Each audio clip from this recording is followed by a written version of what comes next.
Alright, it appears that I am live using this new fangled streaming system. British Knight is currently having technical issues, so I'm going to wait on him to give me the signal, and then we shall begin the actual hangout. So, here's hoping, guys. Here's hoping. Just got to wait for you guys all to come in. Oh, just before I muted it before I started speaking, I hope. So, how is everybody? I think I think we are going to be quite behind me. So, yeah, we just got to wait for British Knight to do his thing and hope for his Discord to start working again. For some reason, it's not working. So, let's hope that everything is all right. I hope. Other than that, I wonder how the chat's going to be. How are you guys? You guys going to be alright? I hope so. Technical issues. Well, at least it's not on my end, eh? Not on my end. Hope YouTube has notified people as well. Would be very nice if it didn't.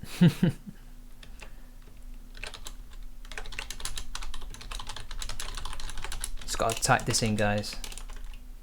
So, to pass the time, you guys can ask me questions.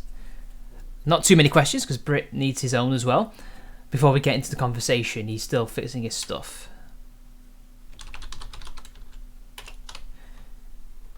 I've gone live because I just couldn't keep you guys waiting. Basically, that's the short end of it, really.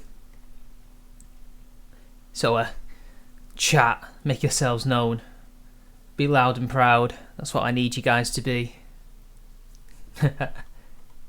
God, it's been a while since I streamed. Jesus Christ, it's been a really awful long time. How long has it been? It must have been a couple of months. I'm going to double check this, actually. I need to know how long this has actually been since I last... since I last streamed. Fuck me. Some of you people have never even seen one of my streams, I assume, because I've had a few new subscribers. It has been 3 months! Jesus Christ, it's been 3 months. That's actually unusual. Usually wait, when was the longest time? Definitely not 3 months. It's been a few weeks is the longest. 3 months. That's a quarter of a year, isn't it? Bloody hell, you know? Time flies when you're having fun, hey guys? I'll keep an eye on British Knight to see if he fixes Discord.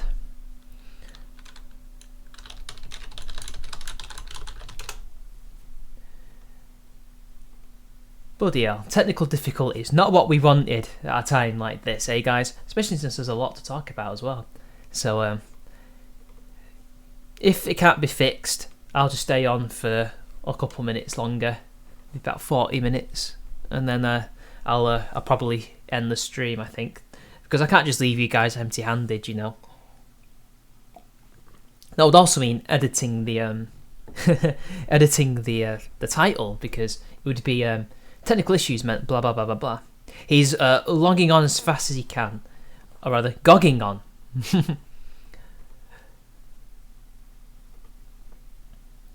So hopefully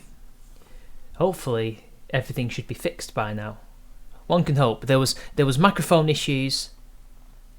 Then there was what else was there? There was Discord issues. So it's been one after the other. I wonder what the hat trick will be. I wonder what that will be.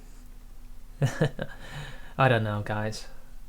Don't forget to share this stream far and wide, because we need all the audience we can get. Hopefully, quite a few people will turn up. God, it's been an awful long time.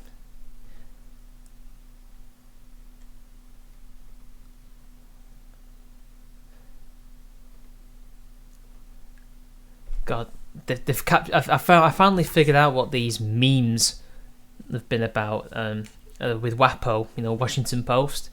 It turns out it was some stupid thing they did about Abu Bakr, the ISIS leader. They said he was a what was it? A studious, austere scholar. No, it's a terrorist leader. Since when was he a scholar? That's what I want to know. Now I understand why people were finding dead people to make obituaries about. Yes, British Knight is indeed having a certified boomer moment. Or be in the chat for a certified boomer moment. This is as bad as academic agent being unable to end his streams. We can't even start our stream properly. Meanwhile, Mitch only has... Oh, for fuck's sake. Thanks a lot, Slaughter. But hey, that's not a boomer moment. You know. I can have top chat on if I want. Anyway, that will change in a little while anyway. But hey, there was no other messages anyway, so it doesn't really matter. Doesn't matter at all, Slaughter. But anyway, everything's fine now. You little rascal, you, Slaughter.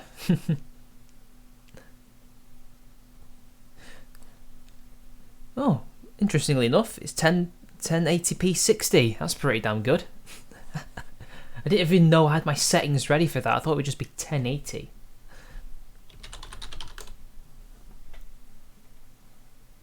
This certified boomer moment has been going on for nearly 15 minutes. Will it be a record? Will it be half an hour, guys, before we actually end this boomer moment? Place your bets. I want to bet in the chat. I say 18 minutes and he gets on. I say 8:18. What do you guys think? I think it's going to be 8:18. So we've got 3 minutes. British Knight, no pressure. Slaughter, what do you think? What do you think it's going to be?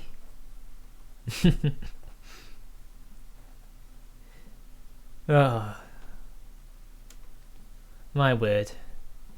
It wouldn't be one of my streams without a technical issue, I guess, would it really?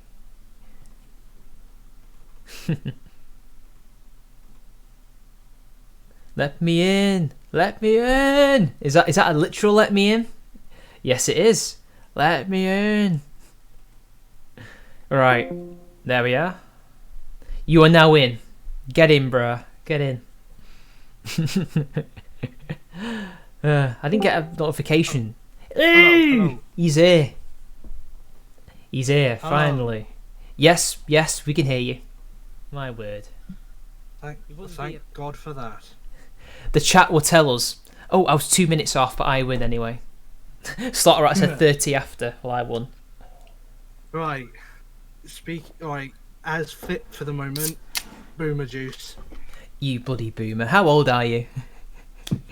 21. Jesus Christ. I'm more of a boomer than you. I mean, 25. Well, we'll be 26 next month. No, I don't want to be 26. The passage of time. I know. So anyway, have you been? I've actually been pretty good. Trying to get some videos out Brexit related for this month, because this is kind of Brexit month, so to speak, or at least it's meant to be. Doesn't look like that. It's crunch time. Yeah, I've got a video about ready to go out, which is going to be it's pretty much a glorified list of all the parliamentarians who we need to get out if we actually want Brexit to happen. Oh, I did a list video. Big list. I don't know if you saw that one. It's a big list. Is it big? How big? Well, it runs for about 14 minutes, and it Jesus. encompasses around, I believe, at least over 300 parliamentarians. But you go through every single name? Yeah, every single name, with every single name, their constituency, whether they voted for the Ben bill and whether they voted for the Letwin amendment. Rebecca Long Bailey is my MP, and she voted for Remain. While what is it? Is it Irwell Riverside or Salford and Eccles, whatever it's called? I don't know what it is. They've changed the name. To either one, I don't know. I'm gonna check. I know who mine is, but I forgot her name. I know she voted for Remain though. South Shields MP. South Shields. Oh, you in the northeast? Yeah, Emma Llewell Buck, Labour MP, Okay. and she voted for both. What, both Remain and they said- Leave? No, she voted both Ben, Bill, and Letwin Amendment. Oh my god. Well, mine, I know, voted Remain, while my area voted Leave. The funniest thing is, and this is why I really have no faith in the British electorate whatsoever when it comes to voting parties. The first time she got in, she didn't really she had an okay turnout. The second time, she's well better. I'm like, what the fuck? Salford? Jesus. Fucking political tribalism, man. So the thing is, it's like, we have a huge problem in this country with loyalty voting, where people will vote for someone just because they're part of that party, not because of their policies, not because of who they are, what their character is like. It's just, oh, they're wearing that coloured rosette, therefore I'm going to vote for them. And a lot of them are... Also, this video was brought to you by the lovely members Jesus of my Christ. Mike Green, I'm here for... Sorry, guys. That was me. Sorry, you would have heard something then. But, yeah, like, they vote because their grandparents said, oh, my grandparents and my dad voted this way, therefore I should. They could stick a bloody chicken with a red or blue ribbon and they'd vote for them. Yeah, well, that's the thing, though. It's like, I voted for... the first time I ever voted, was in the... What? It was in the 2016 local elections? Yeah, it was. And I voted... I wasn't very politically literate at the time. So I voted Labour because of much the same reasons we're talking about now. I voted in the last election, and I voted Labour, and I know I shouldn't have. And I was literate.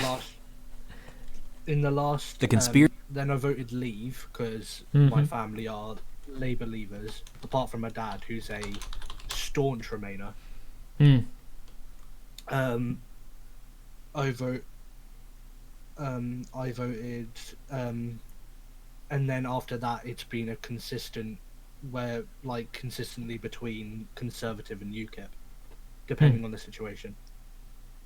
Yeah, I mean, if this election comes up, I don't even know who to vote for, other than the fact that I will not be voting for Labour. I know that. I can't stomach bloody momentum coming into power. That would just end everything. It'd be Venezuela 2.0. I can't see myself voting. See, here's the thing though, I'm stuck between a rock and a hard place because I don't want to vote Conservative. Same, I don't. Like, this sort of broad church ideal that they have, where they have to have every single type of conservatism under one roof, no matter how moderate or how extreme, I think is stupid. We're a parliamentary system. We're meant to have lots of political parties that represent different political ideals. Exactly, yeah. Well, it used to be like that. The British church politics is silly. But I can't vote Liberal Democrat because they're not liberals. They haven't been since Lloyd George, mate. Yeah, I'm a classical liberal. I could stomach voting for a social liberal, even though I probably wouldn't want to. Because it's still part of the liberal tradition. It is, yeah. But there's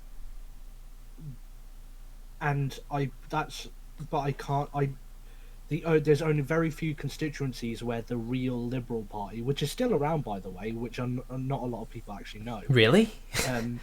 Yeah, it's still around. Because the Liberal Party and the Social Democrats joined to form the Liberal Democrats, which was essentially just the Social Democrats gutting the Liberal Party and wearing its corpse like a freaking demon possessing a human body. And but now it's free. But a few people from the Liberal Party saw the writing on the wall and formed a minor party. And formed a minor party of social liberals, and they still operate and have what I guess you could call moderate, like a minority third party support in like the Liverpool area. Of course, it's Liverpool. They normally get around 12-13% per local election. Jesus. Only in Scousland. They really are a foreign country over there, aren't they? You can't Well, understand them. They're weird. Oh god. Here, voting Liberals. Yeah. But but the thing is, the way I see it, I don't think they're wearing the Liberal skin like a corpse. They're just completing what Lloyd George started. He was basically a social democrat.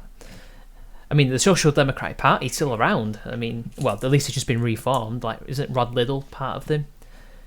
Yeah. And some of them got milkshaked, didn't they? I remember that.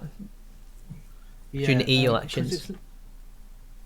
Well, you get milkshaked if you're anything less than a freaking Marxist at this point, so Hmm. I'm not really surprised.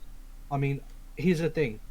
In an ideal system based on what our major political parties are meant to represent, like what they were originally created to represent, the Labour Party would support Social Democrats, like not socialists, Social Democrats. Social Democrats are still part of the socialist tradition, but at least Soc Dems are at least willing to work within a democratic framework. Until they get what they want.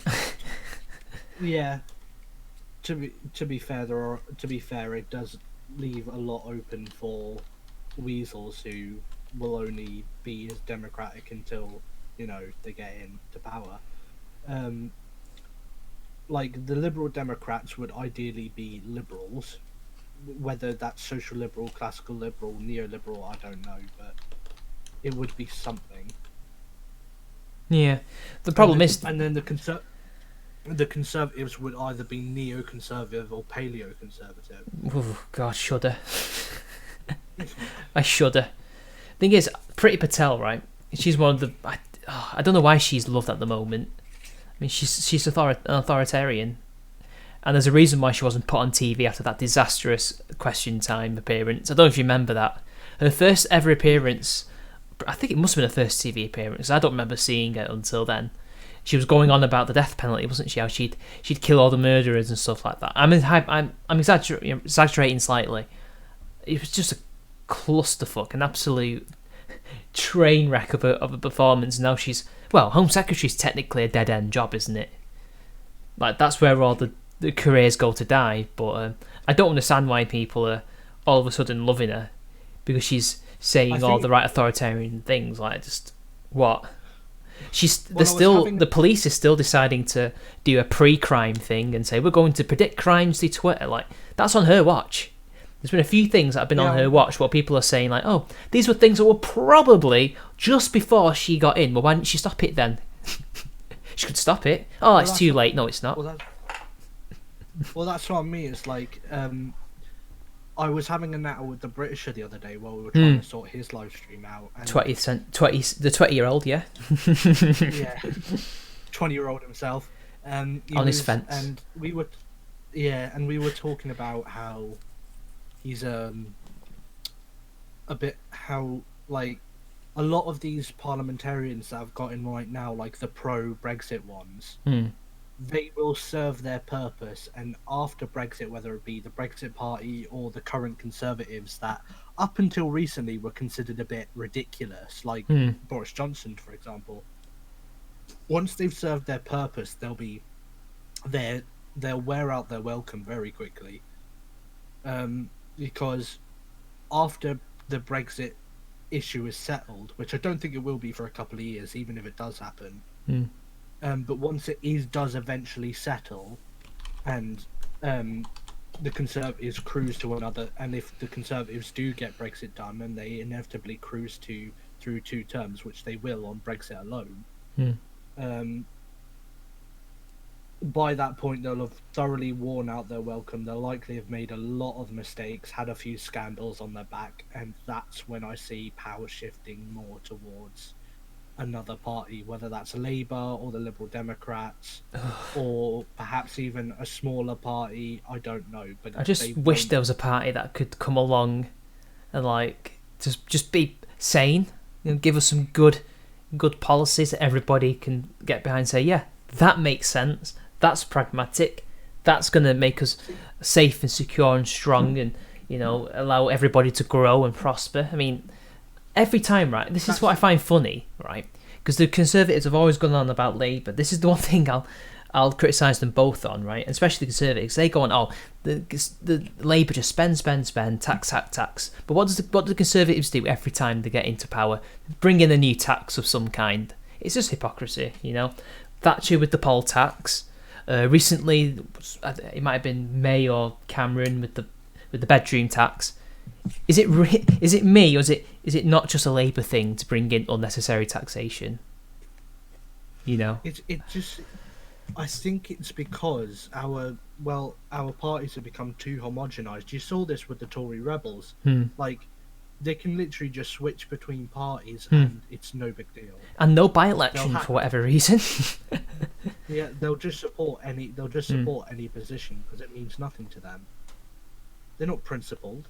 No, they're not. Like, either way, they're guaranteed power 10 years down the line anyway, so why should they care? I mean, they've got the weakest opposition in, 30 years? I mean, Brexit aside, you can be part of the Conservatives and Labour and either be guaranteed power, or you can be part of the Liberal Democrats and in the case of a hung parliament, almost be guaranteed a coalition. Because you just know that Jo Swinson would join the Tories again if given the chance. Because that's what she really is. She's basically that neoliberal type. And her voting pattern is that. She pretends to be this progressive, you know, almost communist type like Corbyn, which she's not. She's a neoliberal. I think somebody from Labour pointed that out, or maybe it was Chuka. I think Chuka said that, didn't he, before he joined her? He said that about her. Chuka Ramuna, yeah. Then he joined her because it's because there's no principles there. It's all business. Well, that's the thing. That's why my support for UKIP is tacit at best, because they've got some good. They are, but they've got some good policies that are good. That would be good for the moment. But for every good policy they've also got a dangerously near the knuckle authoritarian policy. Because of the party of the little England boomers. That's basically what they are, unfortunately. They say they have the fastest growing youth wing, but when I don't see it. I don't see a lot of young people with them, unless, you know, Sargon's there or whatever. And the thing is, I know, dare I quote this guy, but Alinsky, you know, as he said in his book Rules for Radicals, a one issue party or organisation is doomed to fail, because parties and organisations, they need multiple issues so they can remain vibrant and get things done, to have action. Basically, if it's just one issue, if you fail to get that issue, you collapse. If you get that issue, you collapse. You know, there's no way of sustaining yourself. You know. Well, that's the thing. Even the BNP, for how horrible they were, they managed to get at their height. They managed to get 2 seats in Parliament because they were a multifaceted party. Yeah. They pushed complete cut on immigration, and they essentially pushed fascism, and a lot of were they actually left wing economically? They were, but if you look into fascist economics, it is left-wing. It's socialist. Yeah. I've always wondered what their economic policies were, in hindsight. I think they were. Well, ultimately, the goal of fascism is literally just to accrue funds for worldwide conflict. That's what it is. It's funds to secure war. That's why it always pushes towards socialism, because the more war they push for, the more money they need, and they try to recuperate their losses by pillaging the countries they conquer. But as Hitler proved during his campaign over Europe, no matter how much pillaging you do, if you're funding a never-ending war against an entire continent, never mind 7, you just there's not enough loot in the world to Hitler's probably the wrong example, because he actually wasn't a fascist. He was a National Socialist, and he only really wanted to, well, at least in Mein Kampf, and it did play out in reality, he did want to move east, because that's where all the Lebensraum was, you know, the living space. Because of his economic policies, he didn't believe in free trade, because he said that capitalism was international Jewish finance, didn't he? I think that was the quote. So no free trade. Don't trade that oil from wherever, British Malaya or wherever, whoever's an oil trading country, America, Iraq, whatever. No, don't buy that. Let's have autarky, self-reliance, self-efficiency, and we'll make our own synthetic oil. Oh no, wait, it's not enough. We're years off from actually being able to be sustainable on it. Well, looks like we have to conquer another country. How about the western side of Russia? So we get the breadbasket of Ukraine, which gives you grain and bread. Then you go to the Caucasus and you get oil and gas and stuff like that. And then another reason why he did that was because of the shrinking markets idea, which is bullshit. Everybody with a half a brain cell and basic knowledge of economics knows this isn't true. Because he thought that as the capitalist countries in the world traded with the poorer countries, even though most of those poorer countries were under their control because colonialism and all that, but whatever, they would get bigger and more advanced, then they would stop trading food and stuff for some reason because they're so rich, right? Then the West would get poor, and as a result, he would get poor. So you have to constantly, conquer other places just to get food. I mean, I guess you would if you're not self-sustainable by using socialist policies, but hey, whatever. But sorry, I know I was a bit long-winded, but I think Mussolini only wanted the colonial empire, not constant warfare. He just wanted the Roman Empire again because he was arrogant. I would just like to understand your understanding of the distinction between fascism and national fascism is because even if there is a distinction, it must be very minor. It is very minor, yeah. It's more about the race and ethnicity and culture and stuff like that mainly. So at the beginning anyway, and it was really more forced upon him. Mussolini didn't really see race as that important. It was more culture. Like he says it, like race is like a distraction or it's not relevant. What's important is are you Italian? Because he had like a Jewish mistress and things like that, and he had Jewish people in his cabinet and things like that. It didn't matter to him. It was, are you Italian? So if you're German, you can't be Italian. But if you were born of German parents but born in Italy and you've grown up as an Italian, that's okay, I guess. Whilst in Germany, it's the one drop rule, isn't it? Blood and soil. You have to be. But with Italy, it's more of a cultural thing, yeah. At least at the beginning. Then he implemented racial laws, but that's only because Hitler told him to, essentially. I'm not defending him. I'm just saying that that's the distinction, I guess. Oh, another thing was fascism is more corporate. So they create... It's all the state, but the state becomes a corporation. Whereas with National Socialism, it's just it's fully totalitarian, I'd say. So it is the state. I guess. I mean, it's all a state, but whatever. I know it's really hard to distinguish, but basically,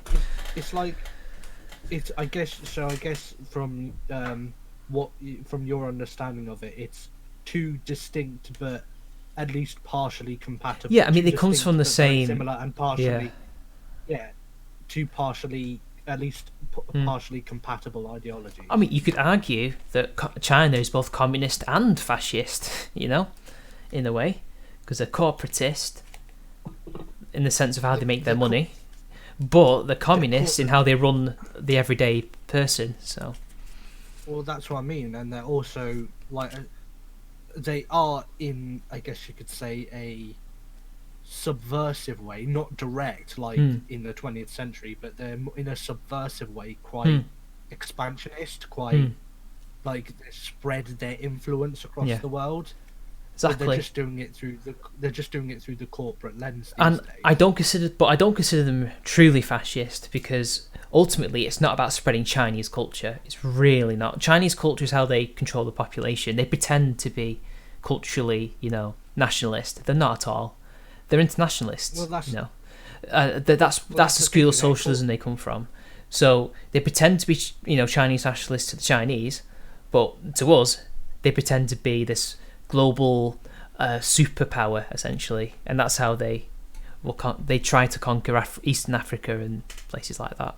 Stalin was the same. Well, that's the thing. It's like, like left-wing authoritarianism by its nature is, when you take it to its extremes, it's essentially this idea that all progress is good progress. So culture is essentially a myth. Like there is no real culture. Relativism.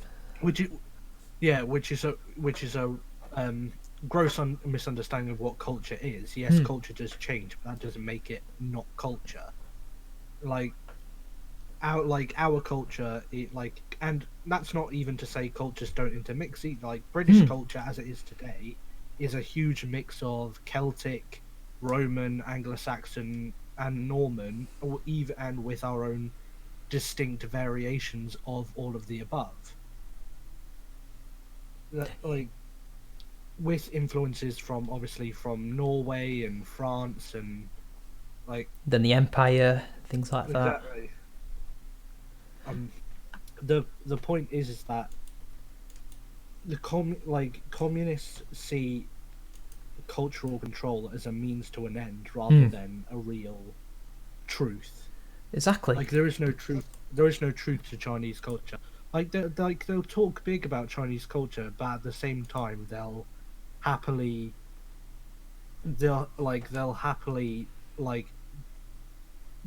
if you look at what city life is like in China, it's extremely advanced, and I mean, like, obviously it's all done with this for the sake of surveillance, but it is from a day-to-day standard a very automated way of living. I mean, So, it depends where you go in China. But well, that's what I mean. It's about like urban life is what I mean, but like obviously out in the sticks, it's still very, very poor, which is something not a lot of people who are like Chinese apologists ever really mention. Like, it's the fastest growing economy, yeah, but for who? well, it's slowing For what down at an perspective? incredible rate as well, which they keenly forget. But another thing is you can't even trust a communist country's economic performance and their statistics because they lie. They have to lie because Well, that's what they do. well, Like, that's what I mean. Just watch real Chernobyl. estimates are about half. China's estimates are about are estimated by trustworthy sources to be about half of what they say they are. Like they're about at about 3% GDP growth per year, where they say they're about 6.5 still. yeah, they're definitely not. No, like their growth is about the same as the United States at this point, where and they say there was some truth to like the 6% in like the late 90s to early 2000s when their growth was at its height before the current dictator, what's his name, Xi Jinping. Winnie the Pooh. Yeah. Oh, bother. Because apparently his policies have actually been incredibly economically detrimental to the country, because he's essentially, where his predecessors loosened up on the totalitarianism a bit in order to allow economic growth, he's essentially reversed all of that and went for not completely, but a more Maoist leaning approach, which has slowed down the economic growth, because Exactly. obviously in order to do that, he's had to slow down the... But I will say this free though, market. that I think the Friedmanites have been proven wrong, that China will slowly liberalise the more capitalist they become. I think actually the opposite's been the case. They've they've not socially wise, they haven't. Maybe economically, but just look at Singapore and not Hong Kong. That's not quite true. Singapore, maybe Indonesia, Malaysia. All those countries are authoritarian. They're not liberal.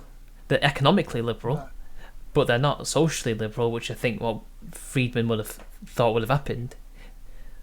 Well, let me use an example of a YouTuber just to stay relevant. Academic agent. Have you heard of Naomi Wu, Sexy Cyber? I have heard of her. Yeah, I'm sub to her. Yeah. Well, she posts all her videos through illegal VPNs, and obviously she's trying to avoid the police, and she has to put all her money through specific channels to make sure it's not the government don't find out that she's earning money illegally. obviously, but like she can do that because she lives in China during peacetime. You can guarantee the second there was ever any kind of hostilities between the Western powers and China that could break out into an actual war, she would be arrested like that. Because they already know about her. You can guarantee they already know about it. It's just where what we see in China is an authoritarian state during peacetime, which is they don't want to waste resources on a few stragglers, on a few outliers, because it's not worth their time. But the second they see her as a threat to national security, she'll just disappear. Yep, and we'll never see her That's a again. scary thought. Yeah, and that's a scary thought. Yeah. Speaking Because of... she's already Go on. she's already been arrested a couple of times. She's already been detained a couple of times.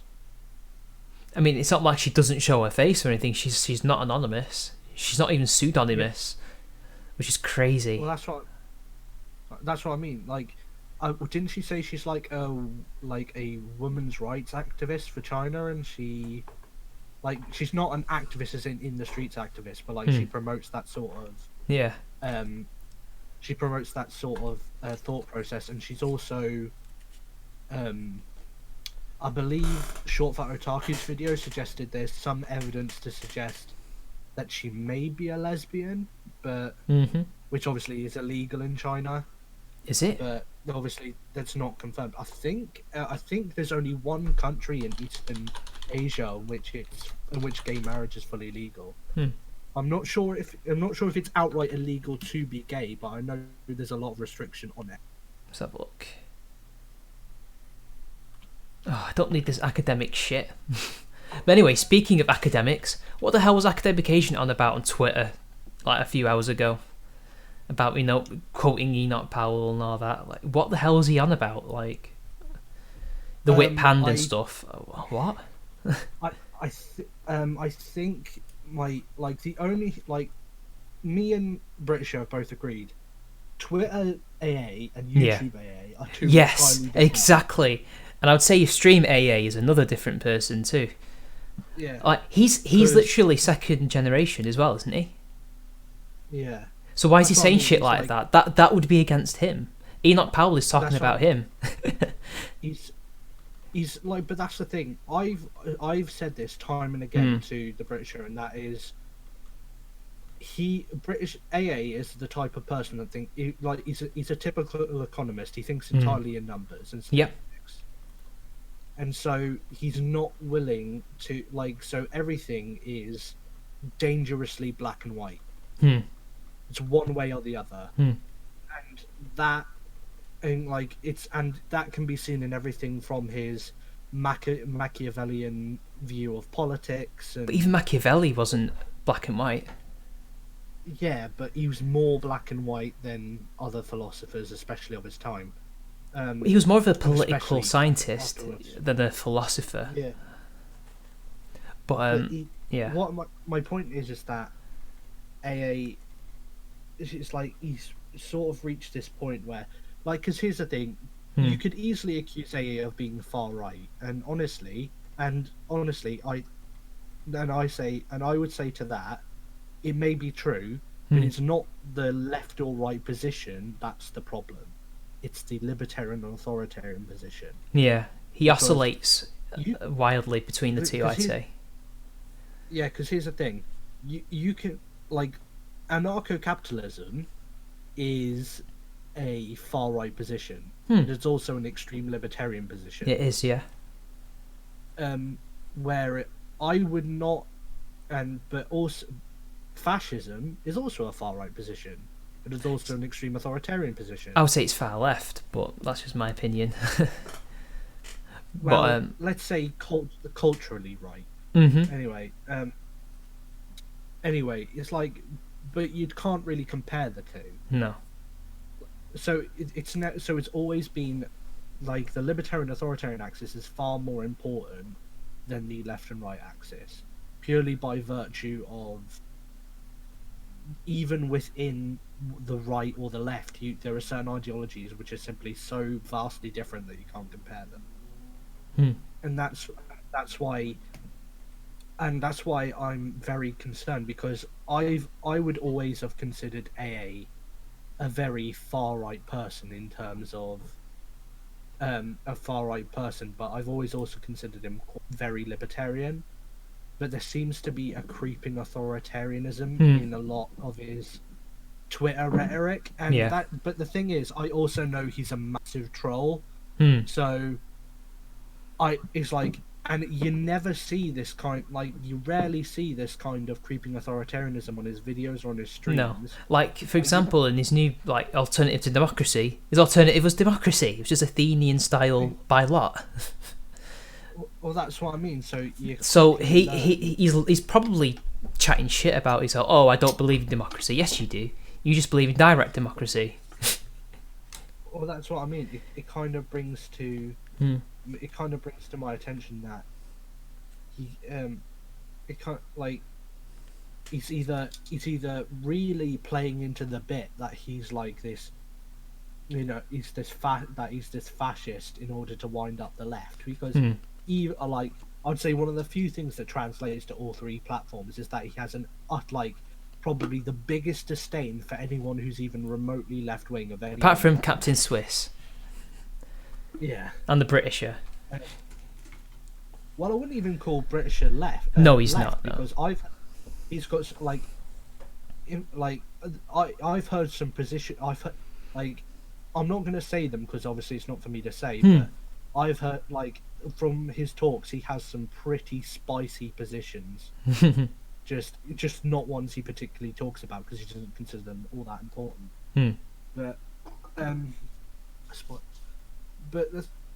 I would struggle to even call him a centrist. But the point is that he doesn't he has a huge disdain for the left, and that translates to all three platforms. But I think when you mix that with the troll nature of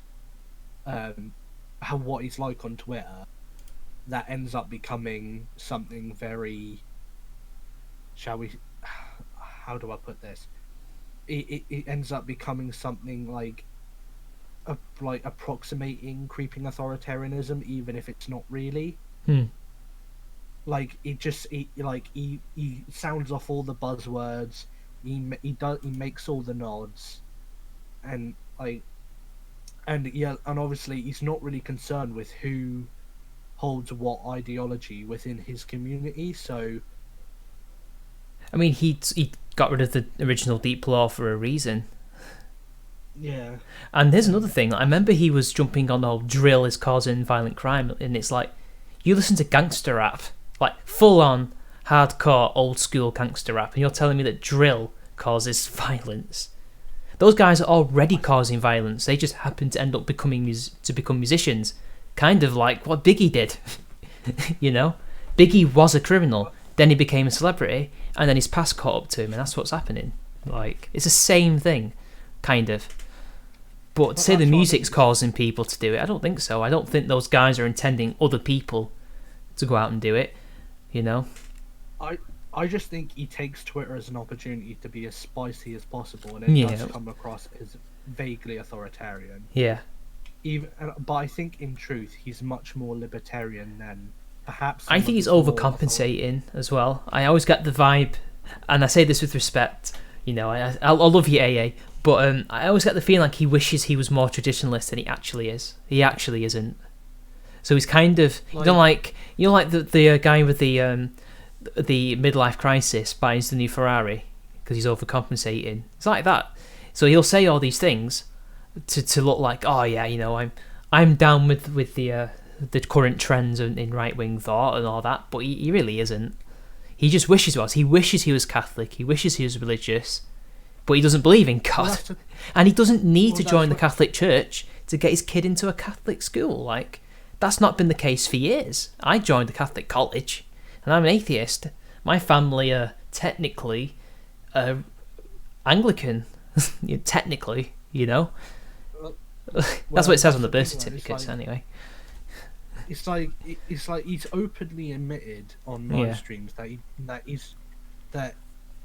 his his entire venture with the Catholic Church is purely his entire venture with the Catholic Church is purely for getting his kid into school. But he doesn't need to do it. They will let the kid in. And his wife is open. He's quoted as saying that his wife has called him the most atheistic person she has ever met, to the point where she knows complete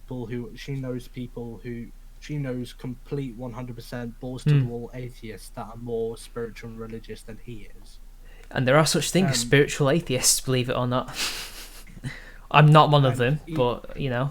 And it's just like, I don't know. I just think that, and here's the thing: it's like it also introduced elements to his audience that are more authoritarian than perhaps he is. In fact, I think they may believe he's more authoritarian than he actually is. Yeah, but we all get that, though. sure, we all get that. I get that. You know. I'm sure everyone gets it. It seems especially prevalent with AA purely because of his trolling nature on Twitter. Well, get this. I mean, I'm a mixed race guy. You know, I'm a liberal, right?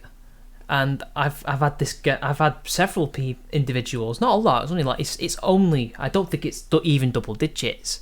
But I've had people who are pretty, you know, these are like BNP types, Nazis and shit, and I'm like, and I constantly fight them in the comment section and stuff, and I'm like, but I never actually ask them, why the fuck are you watching me? I don't want you watching me. I'm the complete antithesis of everything you stand for, in terms of everything, culture, blood, politics. Why are you here? You know. Well, that's the thing though. I've noticed that And I've had the opposite side as well. I've had a few communists and things like that, and I don't get why they follow me. And Remainers, I don't mind the Remainers as such, but like the far left and the far right have both followed me at various times, and I don't understand why. I mean, I guess if they like me because they like me, okay, but I'm not appealing to you. I'm not trying to appeal to anybody. You know, it's just my opinion. But I don't know. I'm not. I guess I'm just noticing it more with AA's stream because it's like it's consistent. Yeah, it is. Yeah. It's like you'll see in his chat on his live streams, because obviously where he streams a lot, and his streams are, at least for this little corner of YouTube, his streams are quite popular. Like I'd say Fake Accents and AA's two streams are probably the most popular streams right now. Yeah. Like when it's not a massive YouTuber, yeah. Yeah, that's what I mean. It's like, other than like obviously the big ones like Dankula and Sargon. I'm purely talking about the sort of like circle of British YouTubers and the odd American or Canadian who are like Base Liz and that. But what I mean, it's like it just seems like obviously their streams are quite popular and there's a lot of people in chat, so you notice it a lot more. You know what I like about Base Liz? Right, sorry to interrupting you, but she only mentions her religion when other people ask her to, usually. But unlike can't say his name, Distributist, he goes on about it when it's not even relevant in his videos. So he'll make a video about Bioshock, and he'll mention his Catholicism. I'm like, oh, shut up. Get to the point, please. You know? I like how she doesn't usually bring it up.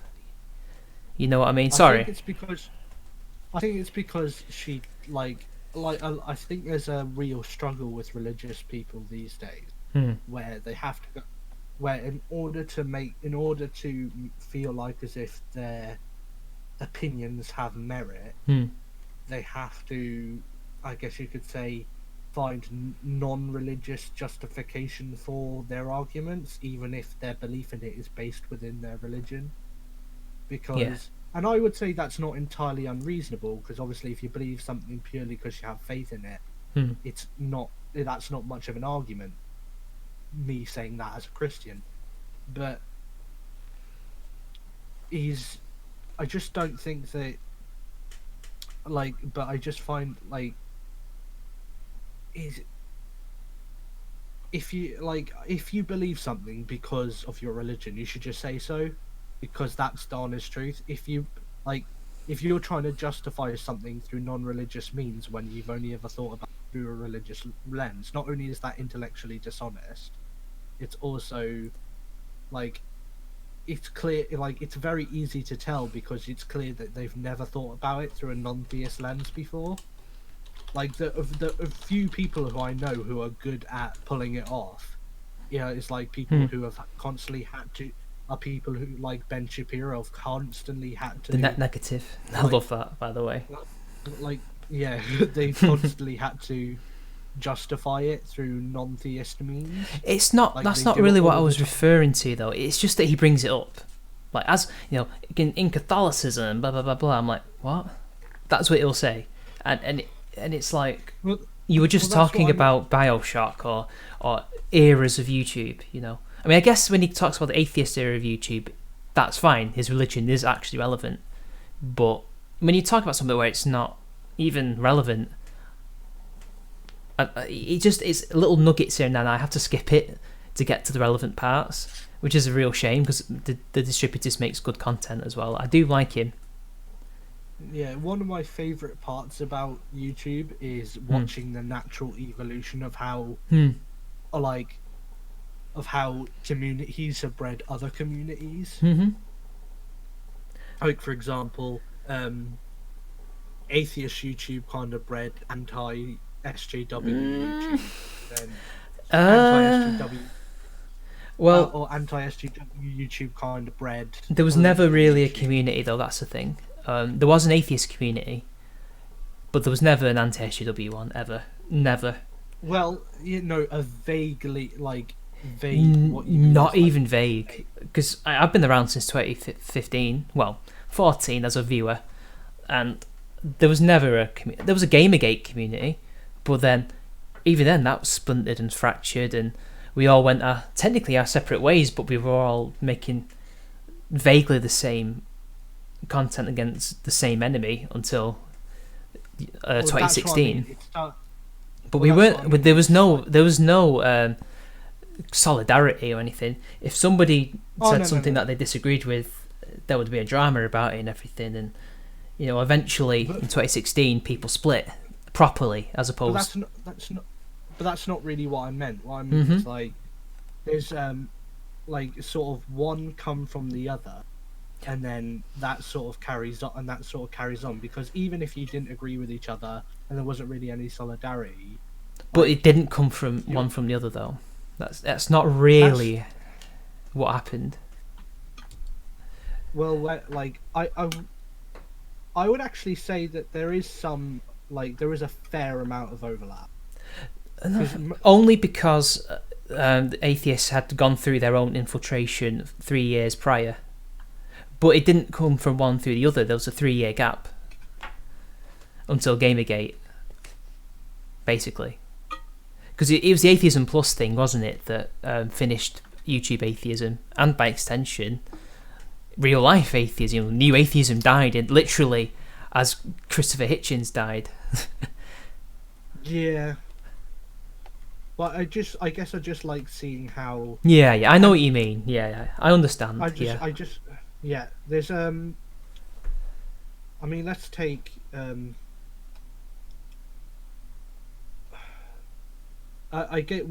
let's take I guess you could say how, the point I was trying to get to was how I've taken a lot of, let's say in quotes, considering the previous conversation, anti-SJW YouTube quote. Mm-hmm. How there seems to be some YouTubers who have really doubled down on the politics and went really serious with the politics. Yeah. Which I would say the big name for this kind of position was Sargon. He went from dunking on feminists to like really digging deep into the politics, and I think that's probably done his channel a lot of good, because he is for like, obviously he's far from perfect, but he is at least pretty good at what he does. Even if people don't always agree with him, I don't always agree with him, to be honest. No, I don't always either. Yeah, but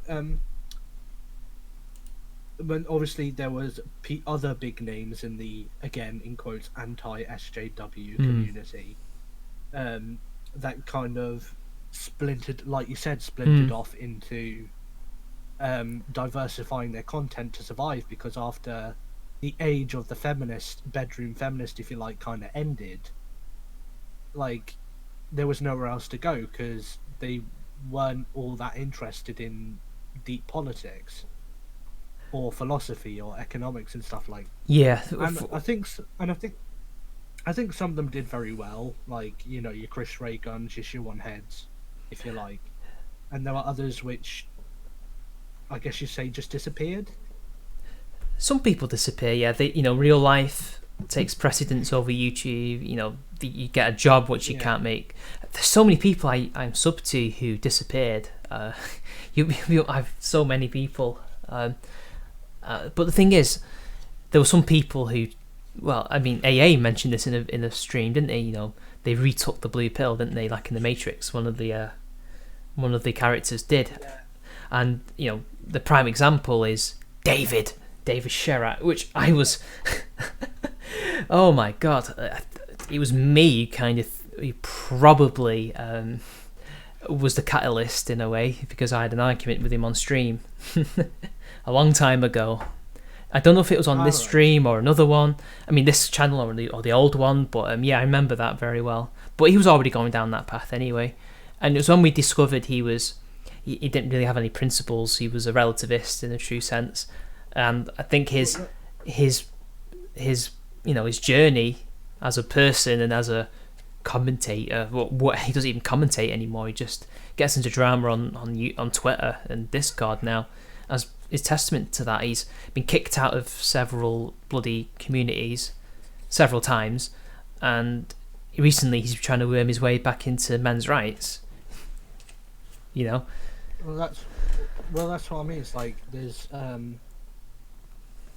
these people who have sort of survived by diversifying their content. He didn't really diversify it, because he unlisted all his old content, burned all his bridges. That's like, I'm not talking about him specifically. I'm talking, like I said, the Chris Ray Guns, the short. He didn't really diversify though. He just became late. I mean, yeah, he became kind of a bit lazy and slow, and even he to some extent changed. And even Shoe's gone a bit, I wouldn't say they diversified. Well, that's the thing. Shoe, I think, has just become more confident in her political positions. I think she was always pretty leftist. I think it's just YouTube has caused her to really look in the mirror and say, look, what the fuck do I actually believe? Because you can't, like I said, you can't just you can't just, like, dunk on feminists forever, can you? Like, if you want to talk about something with substance, you actually have to know what you believe. A cynical person would say that she was just doing it for attention. And a lot of people who believe that, her and Chris Ray Gun and David, they just do it because they're grifters, essentially. And there's probably a grain of truth for some of them. I wouldn't say Chris Ray Gun, no. I don't think he's a grifter.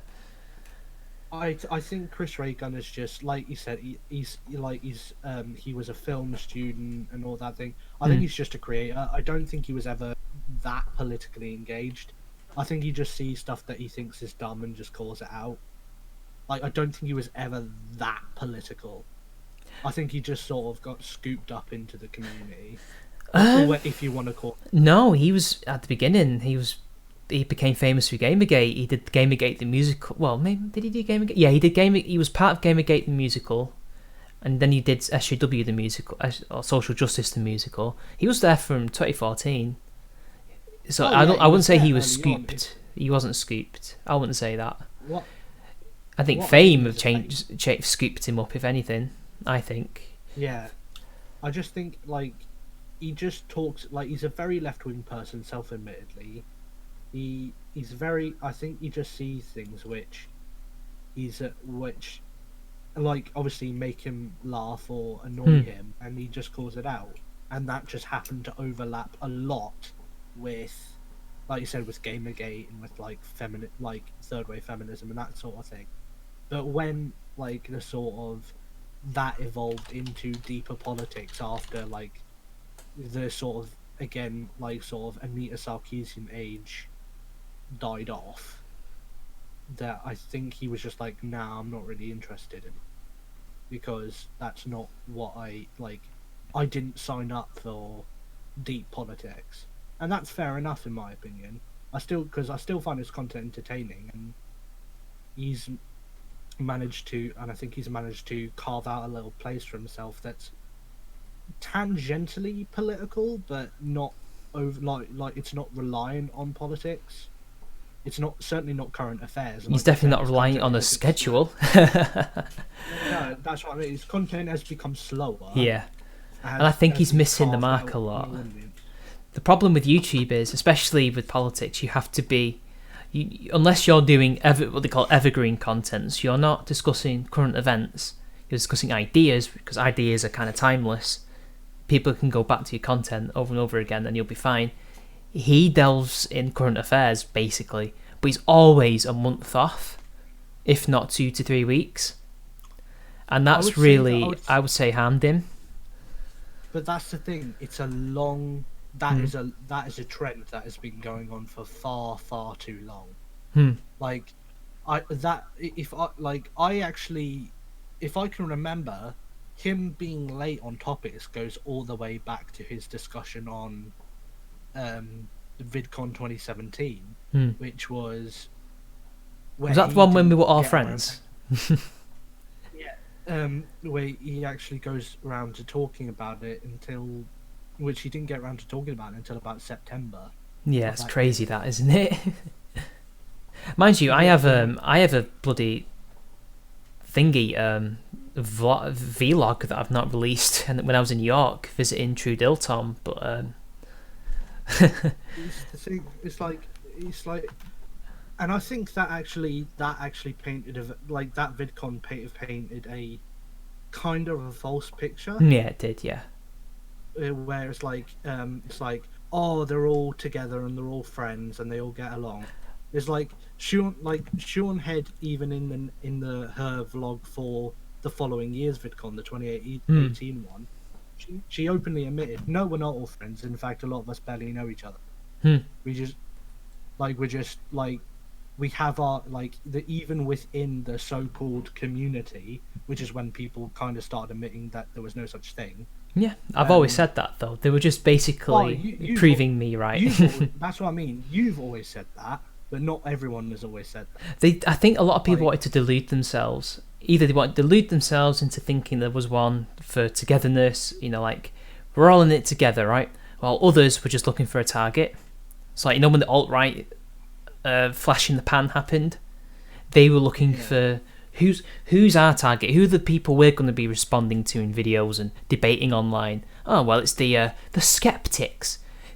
Yeah, the skeptics. The people who the feminists called the skeptics. Because nobody else ever used to call themselves a skeptic until they were called one by the feminists, essentially. I mean, even the use of the word skeptic I hated by the feminists was wrong. Skeptic by...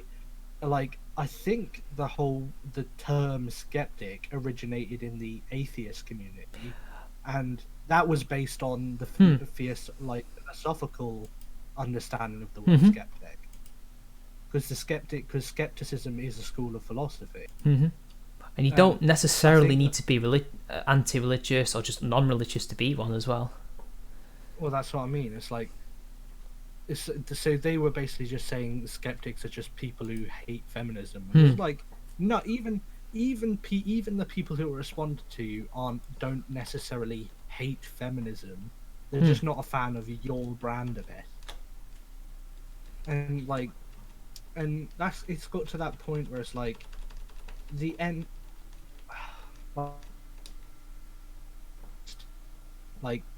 it's just got like by 2018, people were starting to admit, okay, there wasn't really a community. A lot of us barely know each other.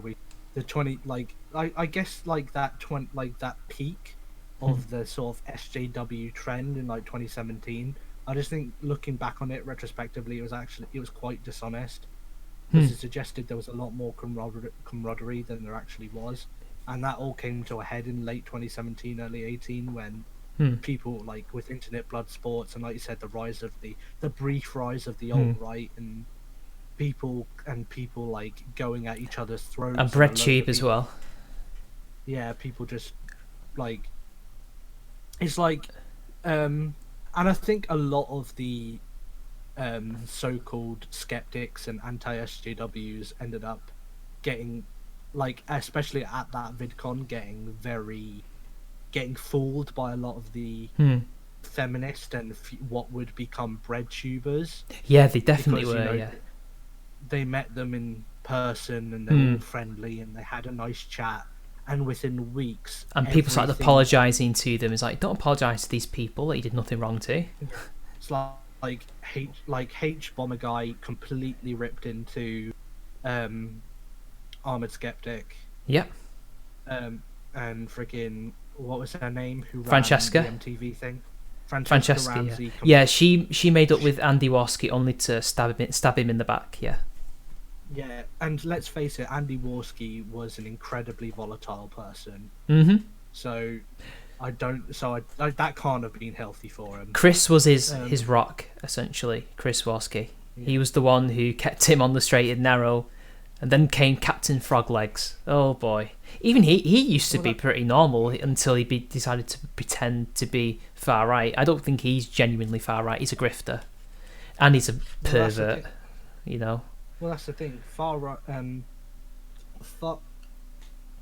I actually watched a lot of the early internet blood sports. You know, back when internet blood sports was literally, it wasn't even called that yet, and it was literally just debate live streams. Do you remember Free Press of Kekistan?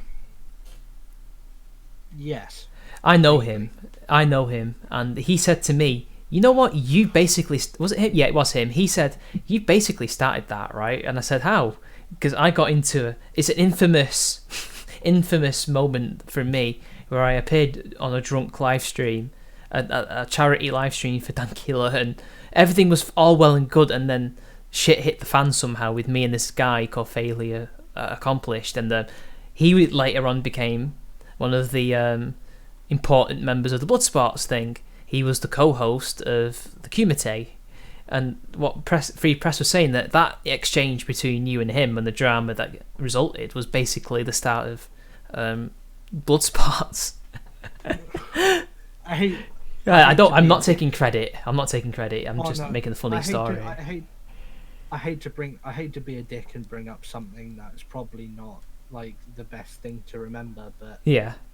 I only tangentially heard of that live stream based on Dankula's reply to you. Oh yeah. Yeah. On the whole thing. Yeah. And obviously, I hate to bring it up because obviously it's probably not the nicest thing, but all I'm saying is that I only really heard of that through Count Dankula's account of it, and I'm sure it's very skewed, and you know, it was done partially for comedic effect, partially as a dunk on you, but it's like, so I'm gonna take that recount of it with a grain of salt, but yeah, I'm not all that familiar with that live stream.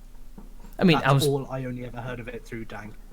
I mean, I embarrassed myself, so I don't know how you can take that with a grain of salt. I wasn't actually, bigging myself up there, but yeah, that's Free Press talking about me, not me talking about myself. I personally don't believe that. I think he was just joking, but funnily enough, it did take that kind of route, didn't it, Bloodsports? Because they made it out like it was this deep, serious thing. We're gonna be hitting the deep issues, but really, it was like dead air and boring, just hours on end of conversation where nothing happened, and then occasionally they'd bring somebody in and you'd get some fireworks, and then that would end, and then there'd be just super chats at the being read out. That's literally what it was. Well, that's the thing, though. It's like all the former, like, I guess you'd say you could call them now former anti-SJW channels. Like, again, the Chris Ray Guns and the Shoe on Heads. Like, the ones that, like, kind of talk about how cringy anti-SJW, like, content is now. Like, they're trying to disassociate themselves from it. I think internet blood sports is probably one of the catalysts for them starting to move away, because they kind of realize actually this is getting a bit more intense than we can actually handle. It was really nothing. I mean, there was a few cases of doxings, but that was between all the Bloodsports people, not the outside guests. Well, that's what I mean. It's like, it's not, by our standards, it's nothing. Oh, but Shoe and Head had dealt with stuff like that, and Chris Reagan's dealt with stuff like that. I mean, Jenny McDermott, for example, I don't know if you remember her. Do you remember her? Jenny McDermott? Again, vaguely. Like I said, I jumped into the whole skeptic anti-SJW political thing in around 2016, so... This was 2016, 2017, if I remember correctly. This is round about that time.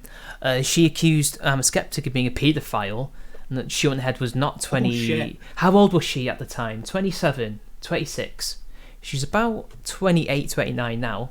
So, she claimed actually she's not in the 20s, she's 16. Even though that's legal in New York, and it's is it 17 in New York? It doesn't really matter, but it's legal in Canada, and he's basically a pedo. Even though that wouldn't make him a paedophile technically, that would make him a hebephile, but whatever, that's just being pedantic. And Kevin Logan jumped on this as well, and they slandered them, and I defended them, and they've had that shit, and I know that she's been doxed by people as well. So I don't really buy that. Bloodsports, it's gone too far. I think they were just moving in another direction, or if you're cynical, like I know a lot of people in the chat probably are about her, she just made her 1 million subs and then did an about face. It depends on your perspective, I guess. To quote Obi-Wan, from a certain point of view. Obviously, because I am very interested in politics and economics and philosophy and all that sort of stuff, PPE, as I like to call it, because that's the subject in which all three of them relate, come together. PPE, if I have a change in position, I would probably like to document it on my channel so I can set the record straight to my audience so I can stay consistent.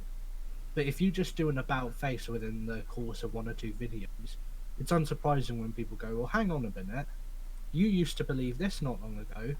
Why are you having a change of heart now? Yeah, like Theron Mayer. She used to be what the trans activist would call true scum, but now she's not. And she was very hardcore, not conservative, anti-far left activism. But now she's ContraPoints' writer. Yeah. It's like, I guess it's like, again, Sargon is probably, I would say, out of all the people who, I don't think there are many people who actively do that, like record their changes in opinions actively. But I think the person who probably does it closest to it is Sargon, because obviously he's done the political compass test videos and he's done them several times, and he talks about his opinions so often that you kind of naturally see the changes. Like up until about early 2018, he was still calling himself a centre lefty. Then he did his, I believe it's his latest political compass video, and he was like centre right libertarian. I mean, look at Louis Levi.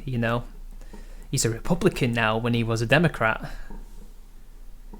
and I don't even think he's changed that much, really, because he's still saying some of the things I remember him saying way back, in 2015, 2014. Some of the things, although he's become more of what I would term an imperialist, American imperialist.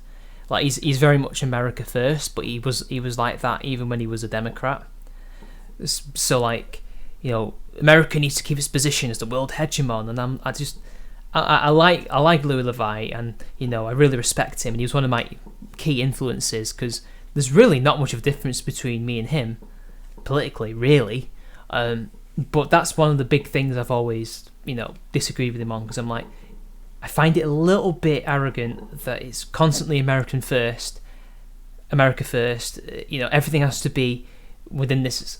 Within how does this benefit America as opposed to how does this benefit maybe civilization? It's always and so like he'll just come up with some stuff like, we don't have any allies. You're just countries that we use for a particular thing. And I'm like, well, one, thank you for kind of being honest with us, but what about Britain? We've been your ally for the past 100 years practically. That is an ally. It's like Portugal is the oldest British ally since there must be medieval era, maybe Renaissance. Countries do have allies. It's not everybody's using each other like Machiavelli. Pragmatically, it's not always like that. There is camaraderie between countries. Well, that's what I mean. I would argue that each nation state needs to clearly define their pecking order in terms of their allies. Because if we're a low priority ally to America, I would like to know. And I think they've treated us like that for years. It's like a lot of the authoritarian right would say like America is the puppet of Israel and all that sort of the usual. Well, really, it's the opposite. I'd say without America, Israel is nothing. Israel is a puppet state of the United States. It was originally a puppet state of Britain and France, as we were the ones who created it, at least as the nations. The French were the ones that armed them against us, by the way. Did you know that? I did not know that. Yeah, there's a book called... Read a book. I know it's one book, but it's quite balanced. It's called Line in the Sand, I think. That basically explains what went on, between us and the French from World War One to World War Two. The French was... Oh, God, don't get me started. That's how I interpreted the book. I basically thought the French were the ones instigating all the politicking, and we responded, but we responded in the most stupidest way possible by promising the Arabs this, promising the Jews that, and then, as I don't know if you ever saw this on Twitter when I said this whole, the Kurdish thing that happened with, how dare they abandon our allies?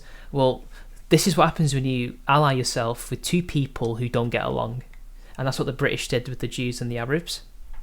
Because we allied with the Arabs to beat the Turks, and we also allied with the Jews to beat the Ottomans as well. And in the end, we had to juggle two sides that hated each other. So, it's like, and it was to beat the French, because the French were also, moving behind our backs in the Middle East. But that's the thing. It's like people seem to forget that, like, in such the globalized world has only become that way in a very, very short amount of time. Like, it was less than 100 years ago that countries were, even if they did ally with each other, they were always secretly acting in their own interest. Yeah. That was less than 100 years ago. This whole sort of, new world global utopia is it's obviously it's been a dream. It's been a pipe dream of revolutionaries for a very long time. But it's been a pipe dream of revolutionaries for a very long time, but it's only been like I guess you could say a political reality. People have only really started trying to achieve that goal in less than 100 years, and it accelerated extremely fast. Like the fact that during World War II France was acting against us, even though we were trying to liberate them in the Middle East, should tell you everything you need to know. I mean, de Gaulle was constantly moaning and complaining and cajoling us, and for a long time we did actually, acquiesce to him, and we never should have, because, well, fuck, you're literally the leader. You're the leader of a country that's been conquered. You're the leader of a fractured country. and you're relying on us. Why should we acquiesce to you? You're the one who failed. Didn't the French was it the French Prime Minister before the Nazi invasion of Germany? Didn't he come to Kent? Didn't he flee to? I don't know what happened to him, but I think he resigned anyway. But you know how de Gaulle got to Britain? Because one of our politicians, he wasn't an MP, maybe he was, but he was in the cabinet. He was some kind of civil servant on the plane to get out of there, because it was a civilian plane anyway, and there was this weird rule about civilian planes. Yeah, there was still civilian plane travel in World War II. He picked de Gaulle up and threw him into the plane, and they took off. And he later regretted that. We should have left him there, because the most arrogant display of French, just Frenchness, was him at the head of the Paris victory parade after, one, the resistance, and two, the Allies had died in Paris to free it and in the surrounding areas, and he just walks in there like, I saved you, it was me at the head of D-Day, and it's like, no you weren't. This is why I prefer Macron, because Macron's hopefully going to save us. So, it was the joint efforts of Britain and the Empire, and Canada, America, especially, and America. Yeah, the French Canadians, funnily enough, they were the ones who landed on Juno, I think. Yeah, that's what I mean. It's like Britain. Like obviously everyone talks about Omaha Beach, like that's the famous beach that everyone talks about. But people forget there were 4 other beaches, two of which were stormed by Britain, and one that was stormed by Canada. And fuck ton of people died on those beaches just so some French fuck can take all the credit. And in fact, the same amount of people died at the beginning of the Normandy campaign that died in the Somme, Yeah, exactly. Yeah. Not a lot of people know that. Not Dieppe McBain. This is D-Day, so we're talking Sword Beach, which was Britain. There was Omaha Beach, that was the Americans. There was Utah Beach, which was America. And there was Juneau, that was the Canadians, and there was Pointe du Hoc, which was the Americans. We're actually going to look up if there's any more. Let's have a look. Oh yeah, Gold Beach, which was the British as well. Yeah. And Poland and Australia were there as well. People forget that as well. Yeah. So that's what I mean. The Free French were there too, but they didn't do half as much as the fighting until 1945, basically. One of my favourite stories. Yeah. One of my favourite stories of one of the lesser known beach landings in the south of France, in Vichy, France, because obviously, we after we secured the north, we started storming the south as well. Is that one beach was entirely empty, other than one French man who was expecting them.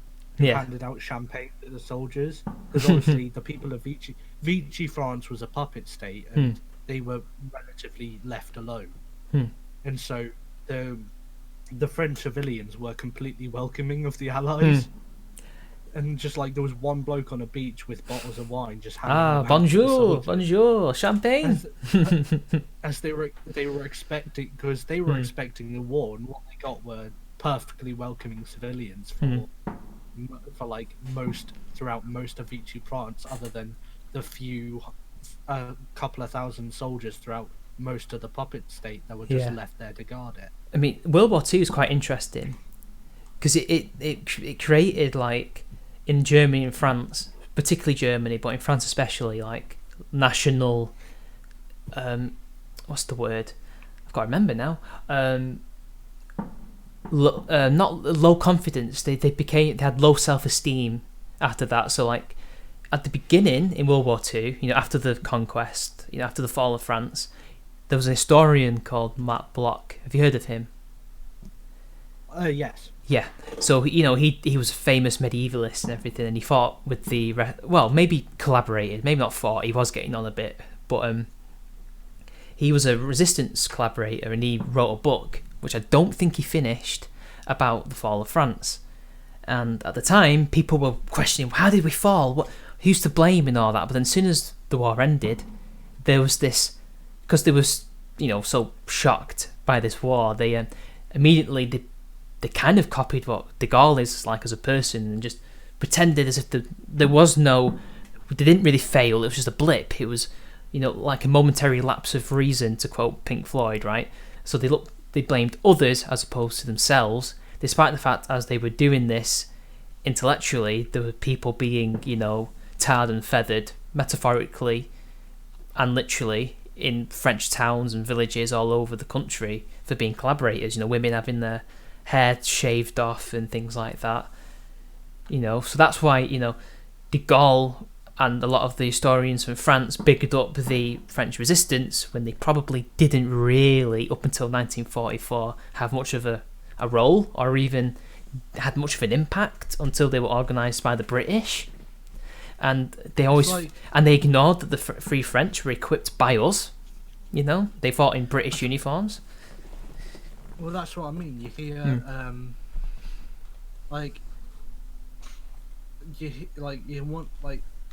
you'll often hear stories from how you'll hear stories from bring up feminism again. Feminists talking about how the women who fought in World War II, and it's if you're talking about the French resistance fighters, first of all, they're not a lot of the women didn't really fight. They were more communication specialists. Hello, I will say this only once. Have you seen Hello? Yeah, they would. Some. Yeah, you stupid woman. They'll deliver, they'll deliver messages and whatnot, and handle communications. And I'm just even if you want to bring up the French resistance fighters, there were fighters on other fronts who were women who have much more interesting stories. Although they're overstated because of the current climate, they're highly exaggerated. They are, but when you dig into the historical facts, you do have to give credit where it's due.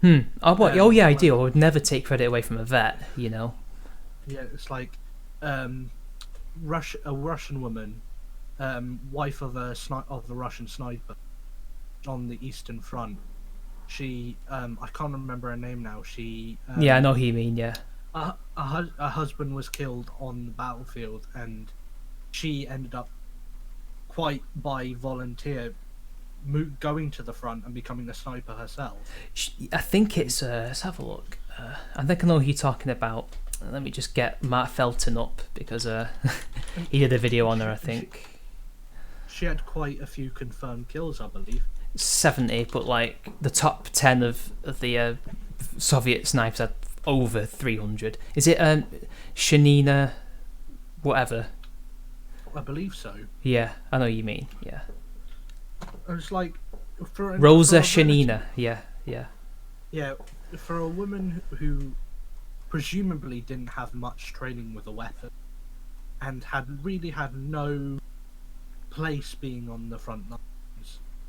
It was a bit different it was a bit different in the Red Army because of communism, but they only really were snipers and things like that. They were never truly frontline, because a sniper doesn't really fight on the front line. They're more of a ambush type person, you know what I mean? Well, I guess it's on the front lines, but it's not. They're behind enemy lines. Yeah, they're a distance fighter. But my point is just that those are much different, are much more interesting tales than the French resistance. Oh yeah, they fought each other. Before the USSR, became a combatant, the French communists weren't part of it, and they often fought each other politically, and they would steal from each other. If there was a British arms cache that was dropped, say the liberal French resistance arrived, whatever they were called, immediately the communists would turn up, beat them up, steal the cash for themselves. Or the conservatives would do the same thing. So it's only when D-Day happened and the British were like, right, this is how we're doing things, did it kind of stop. Well, that's what I think. Those sort of like utopian revolutionaries have been pulling those sort of things since before Marxism was a thing. Like, I guess you could call them proto-Marxists, if you like. What would they call it? The idealistic socialists or something, like Fournier, things like that. Yeah. Yeah, like during the French Revolution, the 1790s. Yeah. I know who you mean. They were crazy. Yeah. a lot of the, like, obviously in the power vacuum left by the monarchy, there are a lot of different factions vying for control. Eventually, it was the Liberal Republicans that won out, but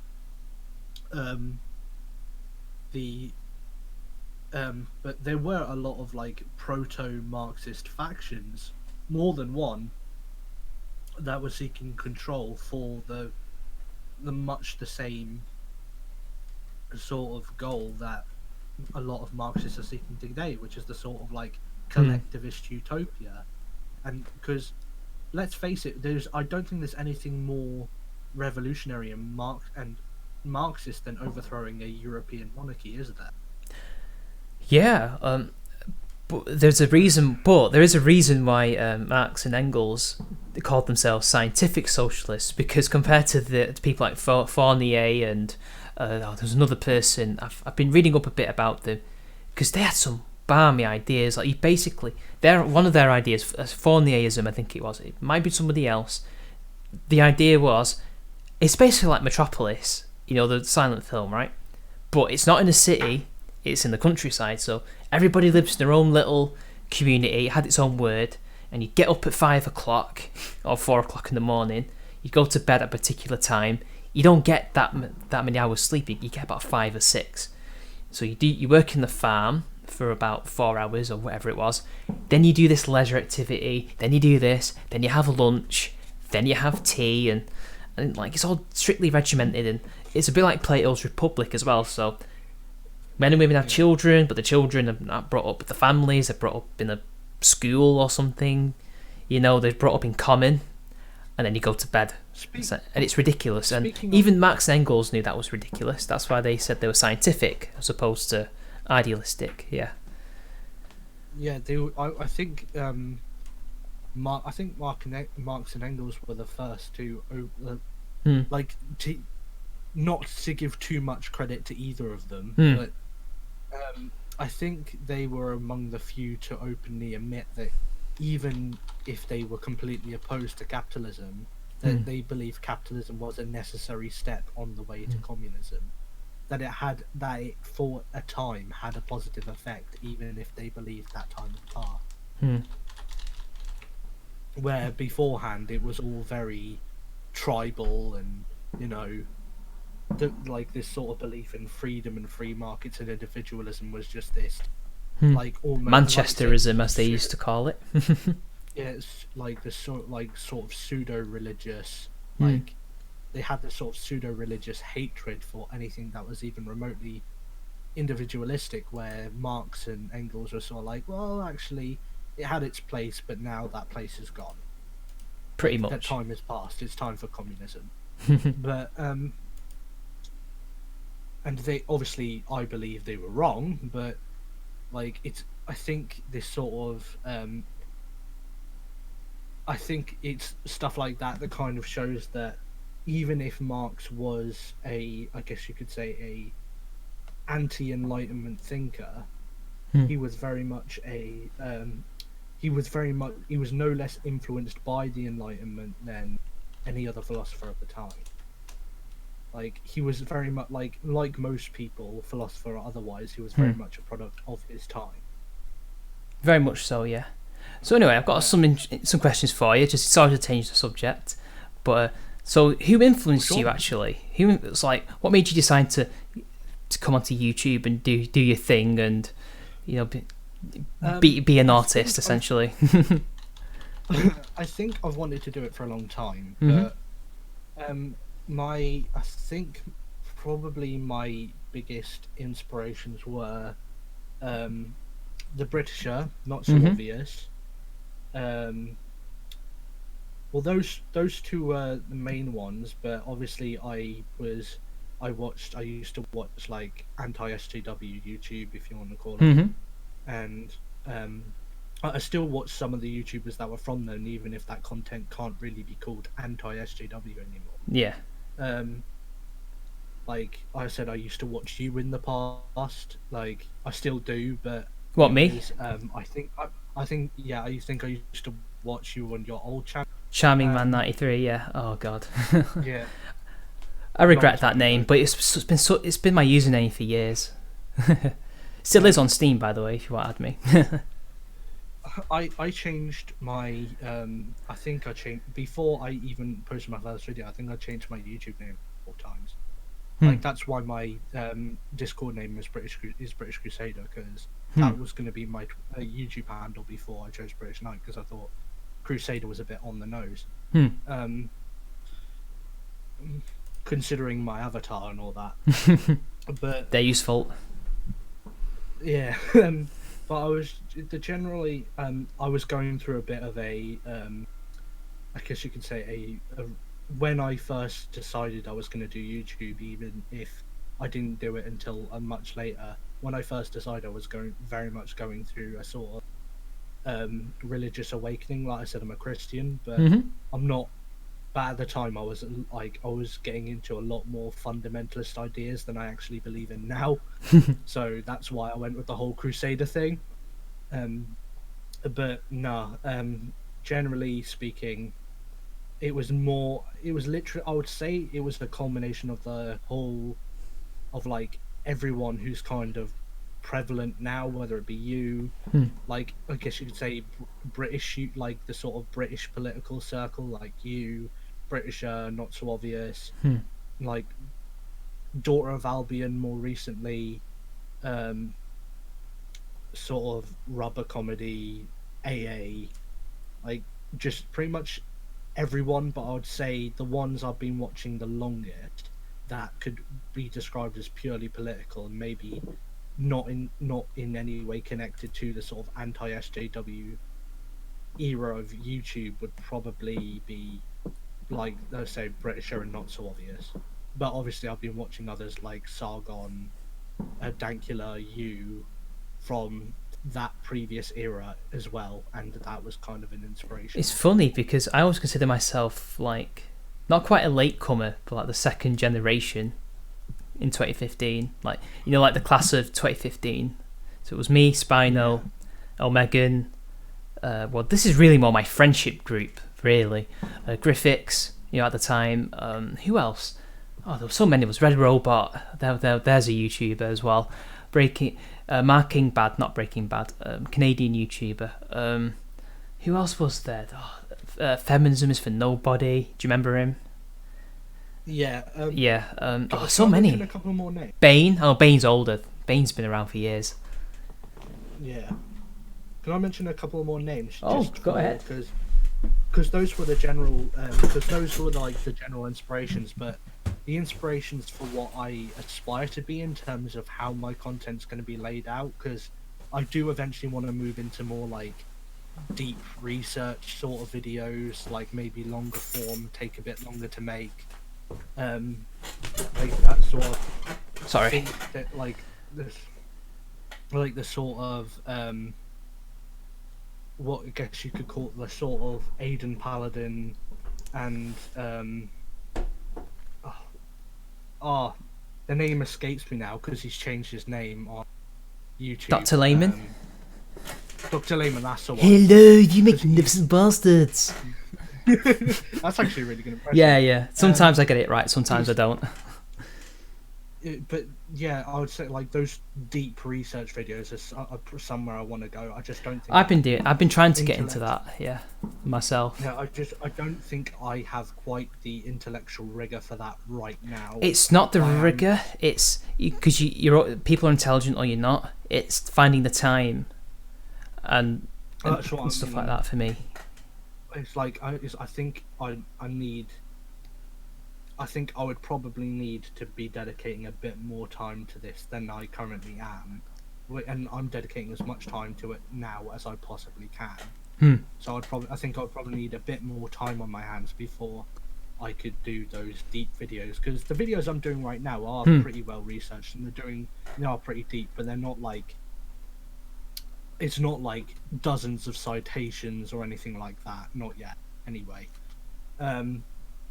It's like I do my citations where I need them, and that's about.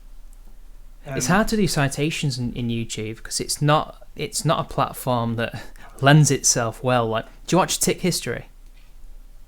I believe I've watched a video or two, but I'm not subscribed in any way. Oh, he's so good, and he's from Manchester. At least he lived here. He sounds like he's from around here, but he said that it's really difficult to do citations as a historian on YouTube, and he is right. There's so many ways you can do it, but all of them are kind of stupid and just it doesn't work. You can put it in a comment that you pin, or you can put it at the beginning or end of your video, or as you quote, but it still doesn't seem to be right. You know, like in a book, you can just put a footnote in and put it at the bottom of the page, or you could put it right at the end in your notes section, you know. But you can't do that on YouTube, which is the problem. Like I want to move into history videos because that's my degree and my passion.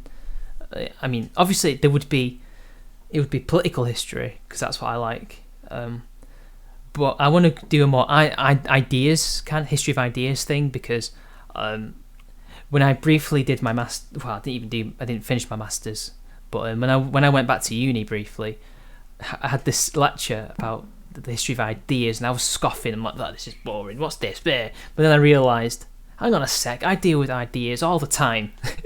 This is incredibly valuable. I talk to myself. You kind of realised how you kind of realised how relevant it was in retrospect. Yeah, and it germinated a few ideas that I've yet to make into videos. So one of my mates has already done it, called Unfiltered. Unfiltered Christian.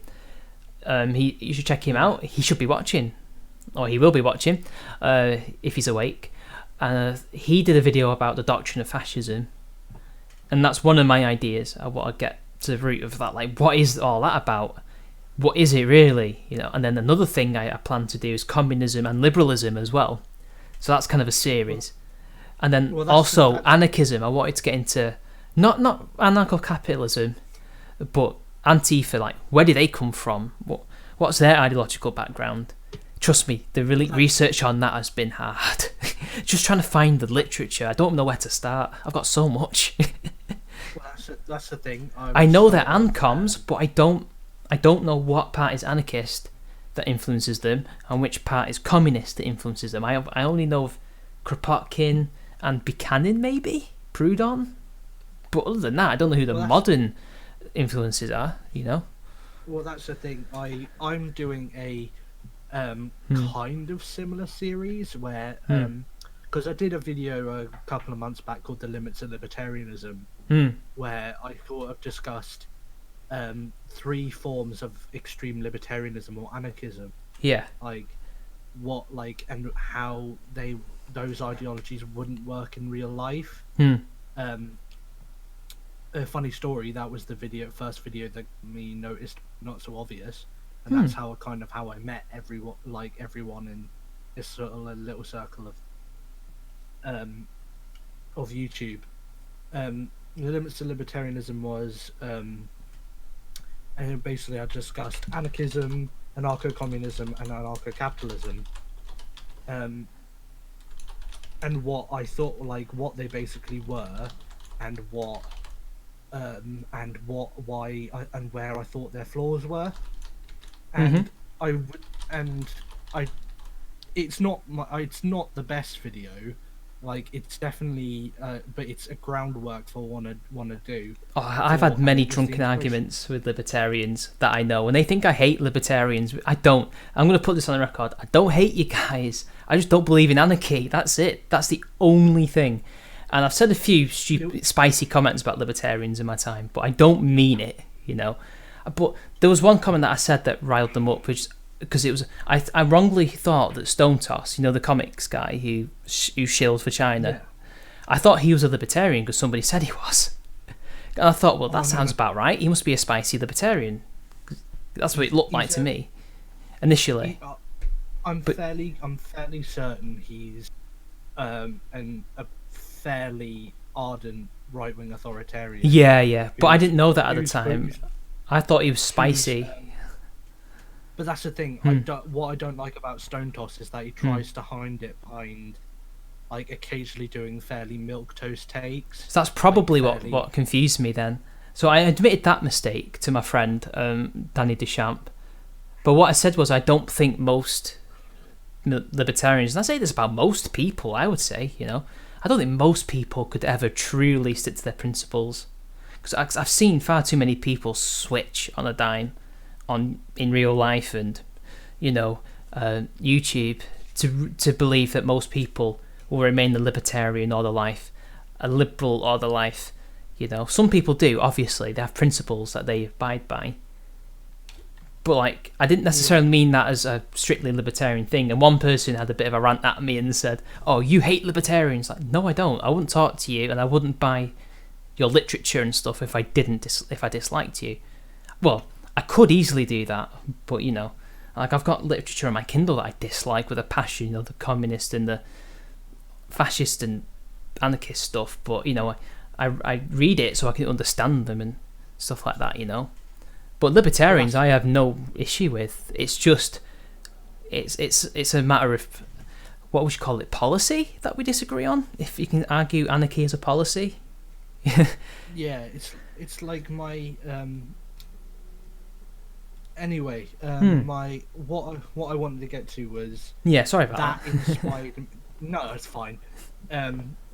You made a good point. My point is that that was in a foundation for what I want my new series to be, which is coming up after I get these two Brexit videos out of the way, which I say get them out of the way. I like doing what I do, so I'm not going to complain about making the videos. Like, especially considering two people, for my second video, two people gave up their time to allow me to interview them. Oh, this sounds good. Like, I'm very grateful for that. There was a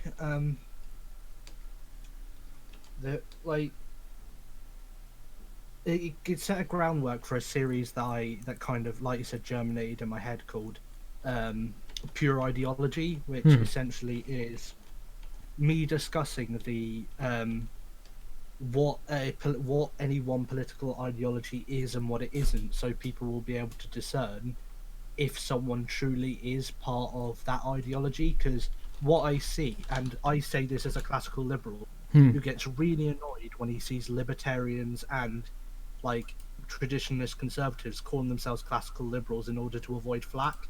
And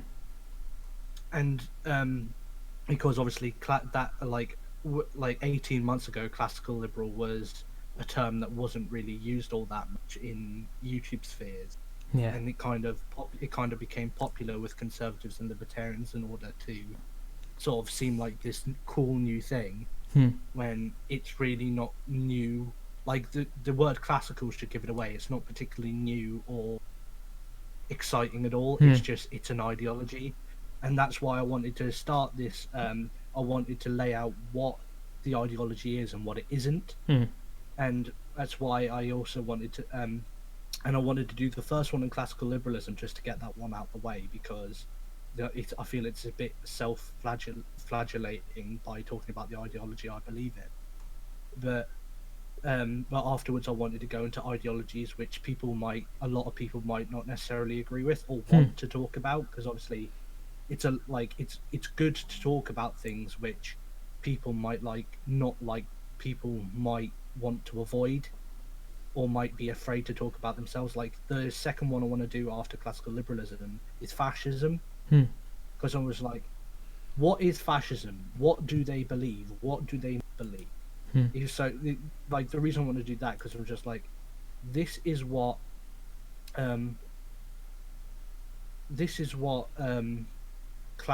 this is what like. So I wanted to do that because like, if someone accuses you of being a fascist purely for having some milquetoast conservative take, like, you have the tools to lay out what fascism actually is, and like dispel that notion entirely. Because a lot of people aren't able to do that, not because they are fascists, but because they simply aren't all that informed on what fascism is, other than it's authoritarian.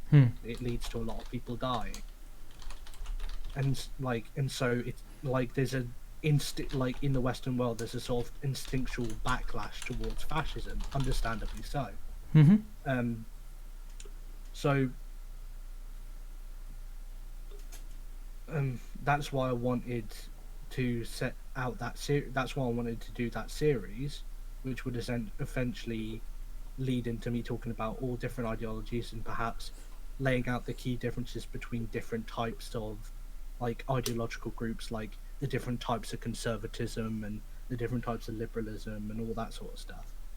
And perhaps even, like you said, the distinct differences between like fascism and National Socialism and stuff. I have an idea that I've been meaning to do for a long time now.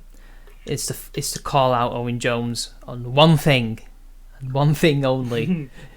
And also, it's the one thing that truly proves he's a grifter, funnily enough. And it's the whole. Do you know how he became famous? Do you know originally why he's where he is now? I know where he is now. I don't know where he came. Right. Here we are. Get ready for this. Right. So he came to fame during do you remember the riots in 2011? Yes. So they started off initially. He was either black or mixed race. This guy wasn't he? He was I guess he was a criminal, wasn't he? Or had a criminal record, and something went down in his car, and he got shot by the police. Right, and the British police don't usually shoot someone without any good reason, right? You know, they're not like the Americans who, you know, depending on the cop, can either be trigger happy or genuinely defending their lives, right? So do you know something bad must have happened? So there was protests, and it was at first the black community that rioted in London, wasn't it? In Tottenham and places like that. It looked like 1980 all over again, even though I think they actually had more of a genuine reason to riot than this lot did. But you know, and not all those riots were race riots like in Manchester. They weren't. So that happened, and they had to bring in police from all over England to, you know, obviously police it, and that allowed the white underclass to riot and, you know, pillage places. Famously, the guy got the basmati rice. Oh, that was so funny. I bet he's arrested. He got arrested. I was on Young Voters Question Time when that happened as well. If you hunt it down, you'll probably see me having a bad hair day. All right. Yeah, and I was 17 or 18 at the time. So he released this book. Now, he'd already been writing it, but it came out at the perfect time, called Chavs, the demonisation of the white working class. And it's just about how the white working class have been demonised over the past, well, forever, really. So it goes from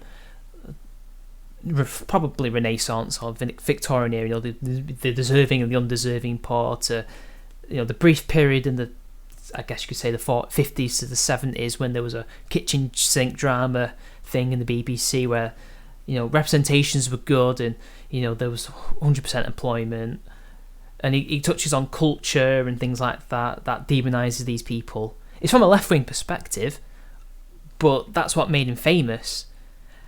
And this is the thing, like my mum, you know, she called him out immediately. She said he's only saying this to get attention. He's just using this to be famous. Because she looked him up, and she could tell by reading him that he was a grifter, and he was a middle class bourgeois type, just, you know, trying to get famous. Because she was saying this shit for years, and she wasn't the only person, obviously. And then fast forward, I'd say about 5 to 6 years, he's now an SJW, when he used to be just a left wing kind of populist type, you know, like Spike.com, just not Marxist. Like, he was socialist, but he wasn't Marxist. But now, all of a sudden, he's gay. Like, he never said what his sexuality was for years. Now he's gay, and now he's calling white people gammon and all this shit. Is You he- know, he used to be is he Eurosceptic, now he's not. No, I don't think so. Does he have a public partner? No, I don't think so. Like, I mean, I don't care if he does, just really. Oh no! It's not that I particularly care. It's just the fact that I want. I've never seen him with someone ever. And somebody I've talked to, she reckons he's bi. He's just pretending, which is possible. That's what I was going to say. I was like, Yeah, how much do you want to bet in 10 years' time he's married to a woman? yeah. Like, I've been thinking when, that. Yeah. When his time, when in like a few years, when time has passed, like when he's out of the limelight, how much do you want to bet I reckon, yeah. like he quietly marries a lass? I mean, nobody cares anyway. I mean, Well, he's obviously only not. brought it up. We didn't.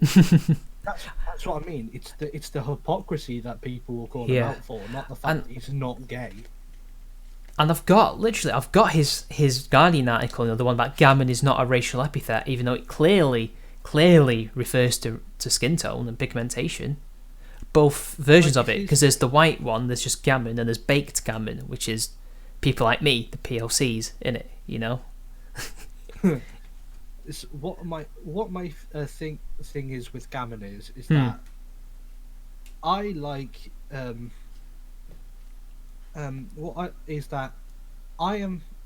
I don't like saying racial epithets just because I find it vulgar. But I have no issue with people saying gammon just as much as I don't like. I have no problem with people saying nigger or the N word or whatever. Demonetized. I don't have a problem with people saying words. My point is like, obviously it's entirely contextual how you use them, but to claim that something isn't a racial epithet just because it's used against the majority is stupid.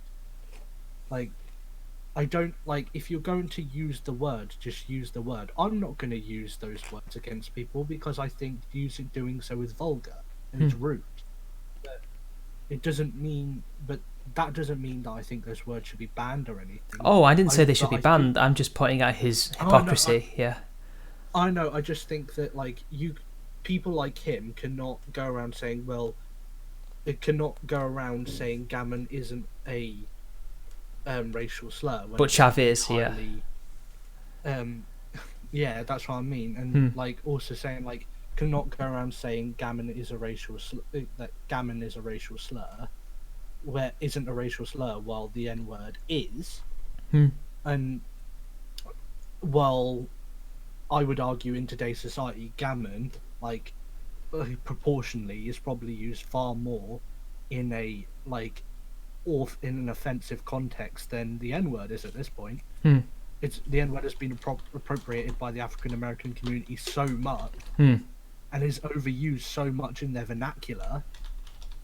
I honestly think that the amount of people who actually use it as in an offensive way is probably in the minority at this point. Oh, definitely is. But you get a few of them.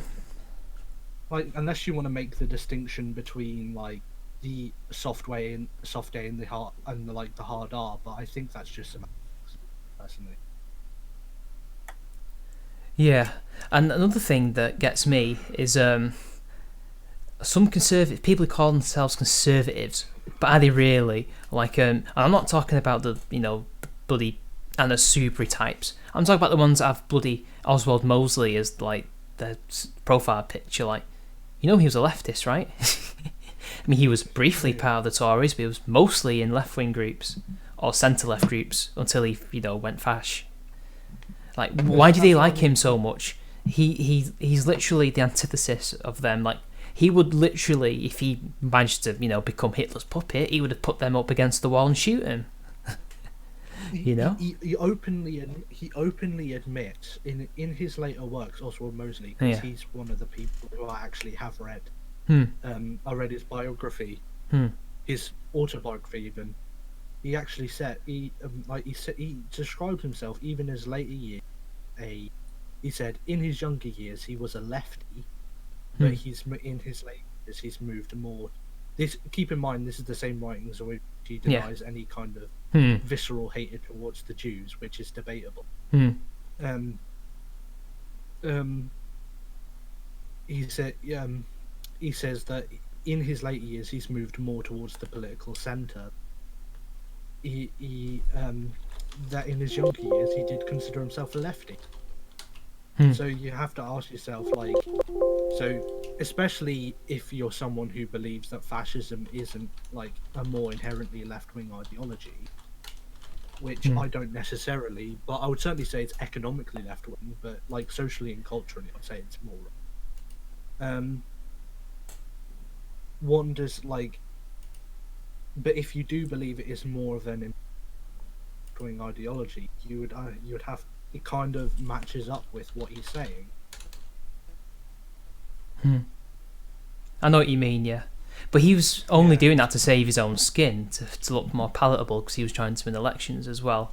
The thing about autobiographies is you never know if they're actually telling the truth or not. Like, well, that's what I mean. That's why, despite him in many of his speeches calling himself not a fascist but a national socialist, and agreeing with a lot of Hitler's talking points, and organising clearly antagonistic rallies and actions against British Jewish communities. He claims that his hatred against the Jews was not based on the fact that they were Jewish, but the fact they were trying to drag us into a war that he claimed had nothing to do with us. Well, it kind of did, because of the treaties we had, and that had nothing to do with them. Well, that's what I mean. It's like, and we were part of the League of Nations. We had to. You're kind of spinning the narrative. Yeah. Well, there's been a lot of narrative spinning. Like his, the people who are his ideological descendants have been going on about immigration, in particular the Windrush generation, with the meme, we were never asked, as if they've ever been in favour of democracy, ever. Which I find so incredulous. Like, wait, you don't even believe in that shit, and you're saying we were never asked? Like, that's just pragmatism of, like, the most, what's the word, egregious form. Like, you don't even believe it. You don't believe it.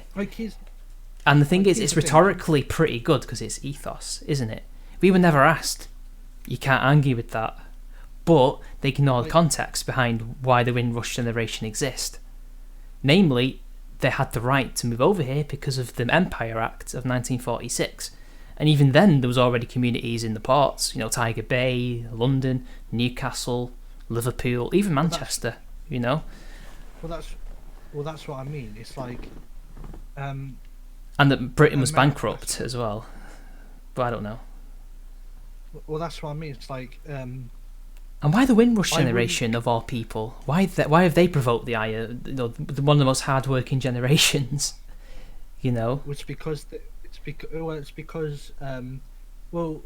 moving on to your point, on your point on the empire, like Jamaicans are famous for calling Britain the mother country. Yeah. They were very loyal to the empire during Britain's rule of Jamaica. It was World War One that changed it, because we kind of disrespected the troops, because they wanted to fight, but we wouldn't let them because of prejudice. Now we let some of them fight in Africa and the Middle East, but in the West we didn't. Some of them did, but not all, and that made them quite resentful, which started the independence movements. But before that, they were British culturally, And even to this day, there are many groups of Jamaicans who claim Jamaica was better off under the empire. Yeah, a lot of it's majority. It is. Yeah. And that's the thing. It's like, I think people, And if you look at the national team, the national teams of England and Scotland and Wales are all like, the black players are mostly Jamaican or Caribbean descent. Well, that's what I mean. It's like, you can't... I'm not a nativist in that I don't believe in, I'm not the sort of, Japanese-style supermajority sort of person. I don't believe in being, 99% native. The country needs to be 99% native to be stable. I do believe there is a limit to how diverse a country can be. Yeah. But I don't think Britain is... I think Britain doesn't have a racial because I think there's a limit because of how tribal humans are by nature, and cognitive heuristics. Exactly. Yeah, it's common But- sense. But it's not a racial identity, especially with how international Britain is because of the empire. I don't think it's the racial identities that are the issue of the day that are causing so much division in the country.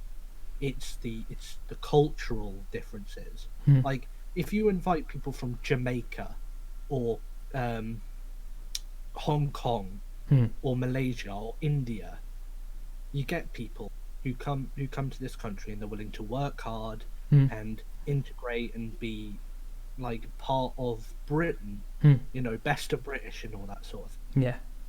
But that's because they have some semblance of what British ideals are, even if their country post-empire doesn't quite live up to that standard. For example, India still very much has a caste system, which isn't. Yeah, English is still the language of administration and politics. Yeah, and you kind of realize that it's not the racial, it's not the racial element that's causing the issue. It's the cultural element. A lot of our immigration these days is from the Middle East, and we, outside of the former Ottoman Empire, we haven't had a huge amount of influence in the Middle East since the Crusades. Well, Britain did during the 19th and 20th centuries, though. Well, that's what I mean. Between then, Yeah. I know what you mean. Yeah. Our influence over the Middle East is rather recent in the grand scheme of history.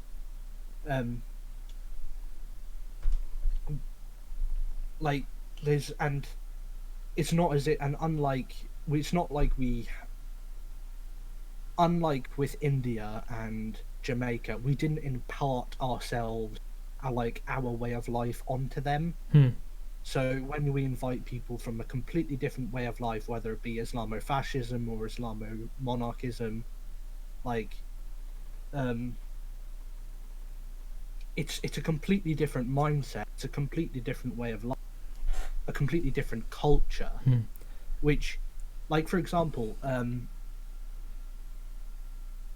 like you said, you were talking about Plato's Republic before. And how, yeah, kind of. I was only saying, it was like this, like land held in common and stuff. Yeah. Well, that's what I mean. But we kind of moved away from Plato, moved towards Aristotle, and from the 14th century onwards, really. But the Middle East is so blaringly different because they adopted Aristotle very early on compared to us. Yeah. But then actively rejected it not long before. It was the Mongols. The Mongols invaded, and then the hardliners were like, "See, look what these idiots have made us do. We lost because we weren't close to Allah, even though they were in the middle of a golden age, and Baghdad was the center of the Middle East and shit like that, In fact, there were even public atheists back then. I've read that there were, they weren't Muslims, they were atheists, but they were Arab intellectuals who were public atheists. There weren't any public atheists in the West at the time. It's it's like you have a. But if you take a society that has went through the Enlightenment cycle and rejected it outright, and then a society that, in theory at least, completed the Enlightenment cycle and has adopted it wholeheartedly, and you try to get these two different culturally separated people to live together in a close space and work together and try and get along, by human nature alone, it isn't going to happen. No, and another thing is like you mentioned, culture. A lot of the problems in London is cultural, and that's between all the different gangs, like the white and the Black British gangs. They're not as violent as the Somalian and the, for some reason, Congolese. We've got Congolese gangs in London now, believe it or not, which is crazy. Like, that's more of a Belgian place, isn't it? But for some reason, they've come over here, for whatever reason, and they've made them more violent. Well, it kind of just goes to show how far the echoes of the promise of a strong welfare state and jobs and, the quote-unquote better life has echoed throughout the world. Like, you've got people coming from the Congo to come to Britain, bringing and coming here for the benefits of our society without any intention of actually adopting this society's way of life. You get people like, do you follow football, or are you not into sports? I've been trying to get into it purely because I want to get fit, and I want to take an active interest in the things I do to get fit, but I haven't been a lifelong fan. My team, Man United, we have a player. He's a local player. I mean, he was born in the Congo, but he was raised in Rochdale. And, he's naturalised English, basically. He plays for England. He has a Rochdale accent and everything. His parents from the Congo, and he's a normal, 20-odd-year-old who, a millionaire as well, but he's integrated. He's no different to me and you. But the gangs in London, I don't know if this is a northern thing. If they'd moved to London, would it have been different? But they're not integrating and becoming a normal person like he is. But I don't know that community well enough. I don't know to what extent their issues are. Like, I know more about mixed race and white and black community, like British, like Jamaican, Nigerian type situation. I do the newer ones. It seems to me that on the whole they've integrated well, and it seems to be mainly in the city areas, the poorer areas, that they don't do well. But overall, they've done pretty well. Like, how many have you seen that are like, politicians, or they've when those annual race audits they do? Have you seen them? It's stupid that we have it, but they're quite eye-opening. They're doing better than white men and boys in school. Generally speaking, like through on lines of race and ethnicity, on all the different lines, white British and / white Irish generally, they generally average out at about third place. Yeah, and they accept the major outlier is influence over the community, which they feel, which is usually in which white British and Irish usually rank last. And what I found interesting is there's not much of a difference between the black community. Well, there's no black community, but whatever, they say black, so there's no difference in the audit. There's no difference between black. Very little difference, between black, white, and mixed race. Like in crime, I think black's first. Mixed race for some reason is second. There's not even a community, so individuals are committing a lot of crime, unless they just say, yeah, my mum and my dad's not the same race, so they're put down as mixed race regardless of what they think of themselves. So it's a pedantic thing. And also they might be in gangs that are black, but because they don't look white, they kind of join it. I don't know, but then the whites are in third, like you say. So the alt-right thing, like, there's not much of a difference. I don't know where I'm going with this. Sorry, go on. Do you know what I'm trying to get at? Yeah, I understand what you mean. It's like, it just seems that, like, the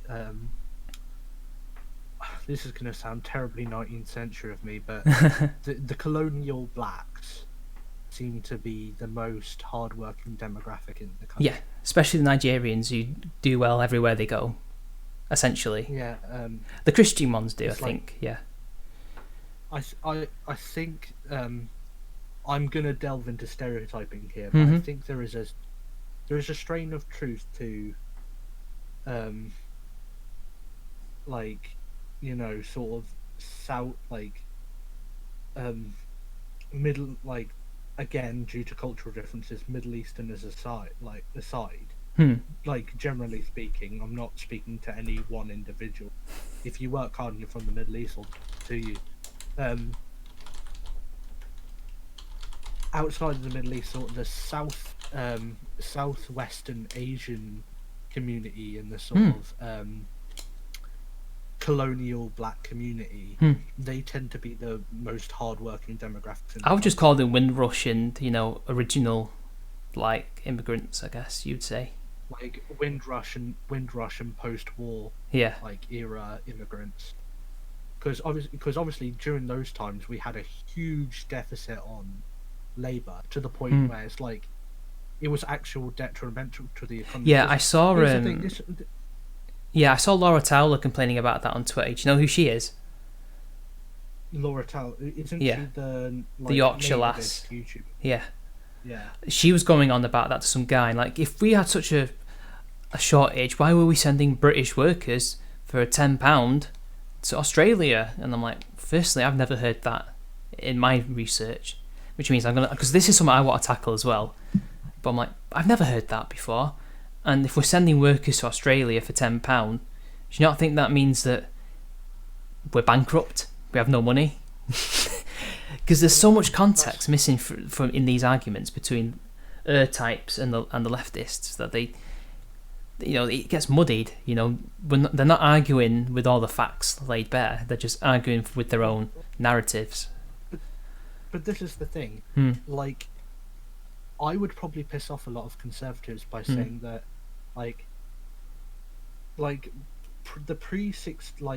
the Windrush generation, outside of actually coming here for work and what, which they did. The government made, if you actually watch a lot of the documentaries and read a lot of documents regarding them, the government made an active effort, especially and I hate to say this because he's one of my personal heroes, the Churchill administration. Churchill's parliament made an active effort to screw over the Windrush. Yeah, they wanted Italian and German POWs to stay way before they entertained actual British subjects to come over. The enemy. They'd rather the enemy, who were completely ideologically opposed to us in every single way. They actively made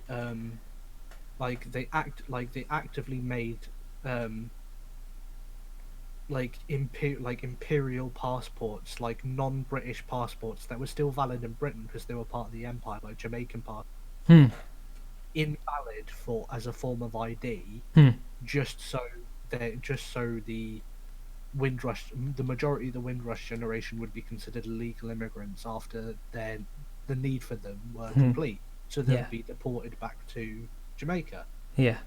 And I mean, it's fair, most of them didn't expect to stay all their lives as well. Yeah, there were many that wanted to, because again, mother country and all that sort of thing. It was a new life essentially. But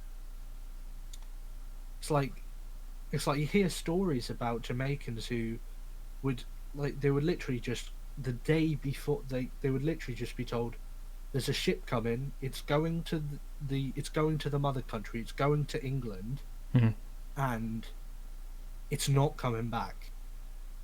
You either get on or you don't, and it's a whole new life. You're not coming back, or if you are coming back, you're coming back on your own dime. You're coming back on your own money, and that was not cheap at the time. No, not at all. And he says you're coming back on your own money, and they would literally within a day would have to go to their parents, tell them, "I'm sorry, I'm leaving, I'm going to the mother country," and they would literally have to leave they would literally make the decision within a day to leave their entire family behind for the sake of working in the name of the empire. It's probably what happened to my granddad, who I never met. Yeah, they literally were told the actual ship, the Windrush, they were told. They were literally told, literally, most of the people who got on that thing were, they had a day to make the decision on whether to go on.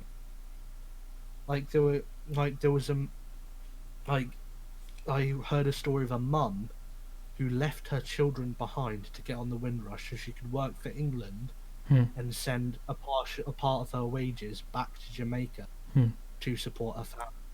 Yeah, including their children. one person would go, and then the rest would follow years later. Yeah, and this is and the effects of this, even on the family dynamic, which is something I'm more conservative on. I'm a big proponent of like the family unit, and not necessarily has to be a heterosexual family unit, but you know, a family unit. They like a lot the trauma that these kids would have of not being raised by their mothers or their fathers, because they would go off to England and not see them for 20 years because they were off earning wages far greater than they could ever imagine, and then sending part of it back to give their children a better life in their home country was ridiculous. Like the effects of yes, they lived a better quality of life, but at the cost of never knowing their parents. And it kind of raises questions about whether the trade-off was worth it. Obviously, the parents thought so, but they sacrificed children. But there are a lot of children who disagreed because they think, well, I would have much rather lived a poorer quality of life if I got to know my dad, or I got to know my mum. And another thing was, which is unfortunate, which probably caused a lot of the crime as well and poverty, was as soon as they arrived in the 50s and 60s, as the majority arrived, the regeneration started happening. So, the biggest public and civil engineering project in British history ever, when they tore down what they would have called slum housing, the old Victorian inner city, and built this the horrible brutalist high rises and everything in between. And that split up communities and families. So, whereas in the 40s and and early 50s, they would have settled in established communities, so they would have got to know neighbours. These other families that were moving in, they were moving into a destroyed area with new housing, with a community that had literally just been built up on, by scratch essentially, and nobody knew each other. How are you supposed to? I'm amazed they even did integrate into that as well as they did. To be honest, how can you? Even the white working class suffered. In fact, they suffered. Some people would argue the most, because these were 100, 200, 300 year communities. This is taught in mainstream schools. I was taught this when I was at school. This literally destroyed communities because of the socialist program, because they didn't keep the people in the same area as they do now. For the most part, they split them up, put them in this area, in that area. Nobody knew each other. So you'd have problem families with one nice family, and let's not forget, eventually the economic incentives to look after these areas weren't there, as you probably know. And then that influenced them to not look after their own community, because, well, the council's not going to do it. How are we going to do it? We're poor, Well, that's what I mean. It's like they talk about... And then that leads to Grenfell, funnily enough. Well, exactly. What I mean is, there's this sort of... this is the government... This is why... This leads into a previous point we're making about, like you're saying about incentives, like government planning. It's just... if you've got a government which is actively working against a new demographic being entered into society, and then on top of that you're splitting up already established communities and then hodgepodging both the new people and the old people together into new areas in which they're not familiar with, people who come from vastly different cultures. This is the origin of multiculturalism. Even if it wasn't the intentional origin, this is the origin of modern multiculturalism. Funnily enough, it wasn't even multicultural. It was literally people who consider themselves the same as us coming over. It's what people forget. Well, that's... there were slight differences, obviously, but it was more music, if anything, and patois, but they spoke English as well, so, But that's what I mean. It was that's what I mean by unintentional, because they do they were good at what they did. Like, these people did consider themselves British in that, but obviously not everyone saw it. All they saw people, a lot of people only saw people who looked different from them, who Yeah. they didn't know, in an area they weren't familiar with. There was no community. And while many did integrate, some didn't.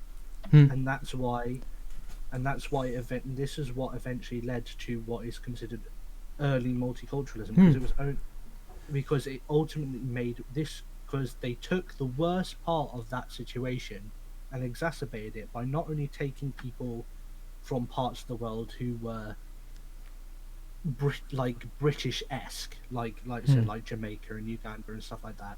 They started taking people from the Middle East, and they started taking people from like Pakistan and all this other stuff, all these other places. I mean, Pakistan was part of the empire. Well, it was, but it was like, it was much less. Yeah, I know what you mean. Yeah, less influenced. British influenced, yeah. Yeah. I think the most influence we had on it was its early political system, which has since been largely. Because I believe they originally had a parliamentary system. They did. Yeah. Well, they still have a parliament. It's not a dictatorship there, as far as I know. It's just authoritarian. Well, you know what I mean, like parliament, like like dictatorship, not in name but in practice. Like it's not ruled by any one dictator, but it's ruled by a group of dictators. But the general, but like it start taking from the Middle East, from Pakistan, from areas of Africa which are less Brit centric, if you like, or like North Africa especially is not very British at all, because I would argue that's more Arab influence than it is anywhere else, because of like was it the Ottoman Empire that took over North Africa? Briefly, for about 100, 200 years, yeah. I know I say briefly, but it was brief. I know it was some kind of Middle Eastern empire. Oh, wait, news. Froggy's been temporarily limited. What, from Twitter? Yeah. He's took my place in the gulag. Oh, no. He'll be back. I like Froggy. The third choice goalkeeper. I still think AA didn't beat him in the rap battle. Oh no, his parody of Stan was absolutely phenomenal. And the thing is, right? I loved it. I will always use this against AA. Yeah, but you just put the milk in first, you barbarian. There's a comedian did a rap about tea and making it right, but I forgot his name. Doc Brown. Doc Brown, what a legend. Now there's a comedian, but again, because he's actually funny, he's not famous. Well, that's what I mean. I watched him on Russell Howard before Russell Howard became unfunny. Because Russell Howard was always vaguely political and always vaguely left-wing, but it was never the centerpiece of his comedy until he started working. Oh, look at this comment that's 5 years old. That's so true. I don't think you can get a more accurate representation of modern British society than having a middle class. Well, I don't know if he's middle class. Maybe he is. Mixed race guy rapping about the correct way to make tea. You see, that's how you do it. The thing is, it'd be funny if a Chinese person did their own version, like, because they have their own way of making tea as well. That'd be funny. Like, don't put milk in it.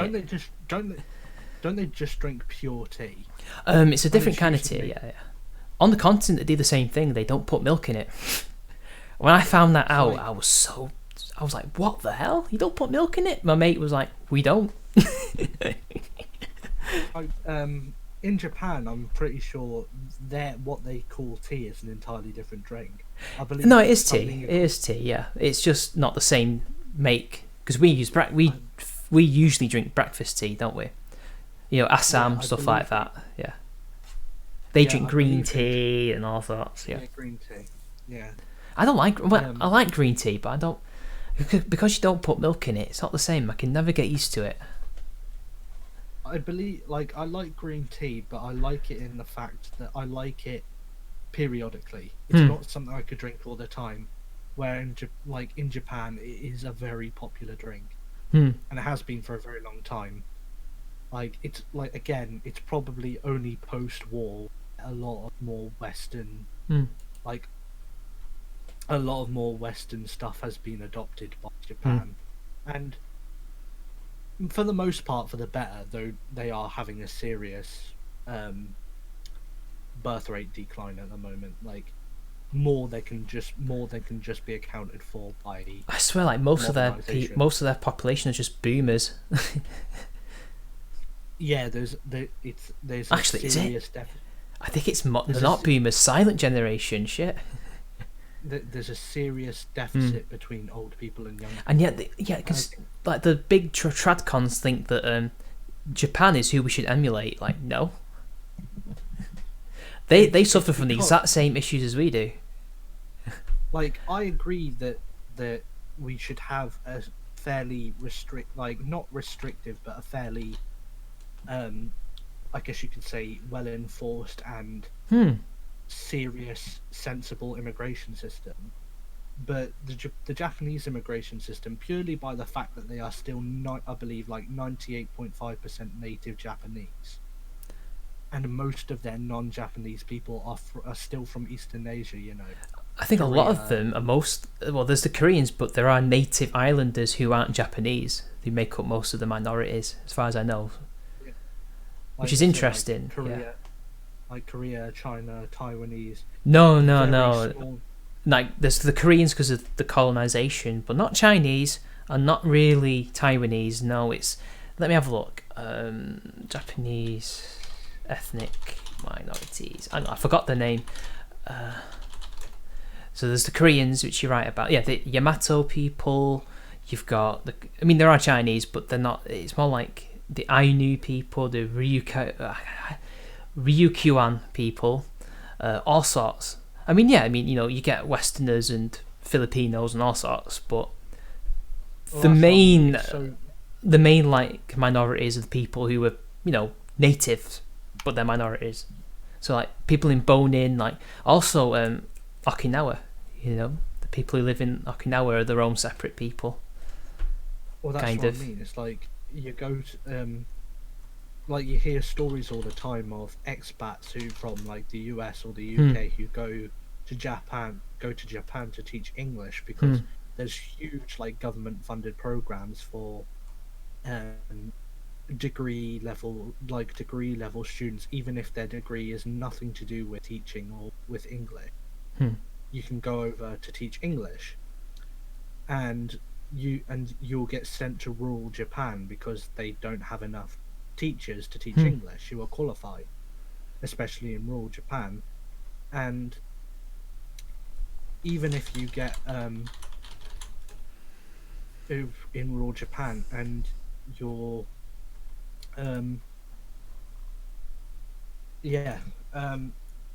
a lot, like the vast majority of people who meet you will be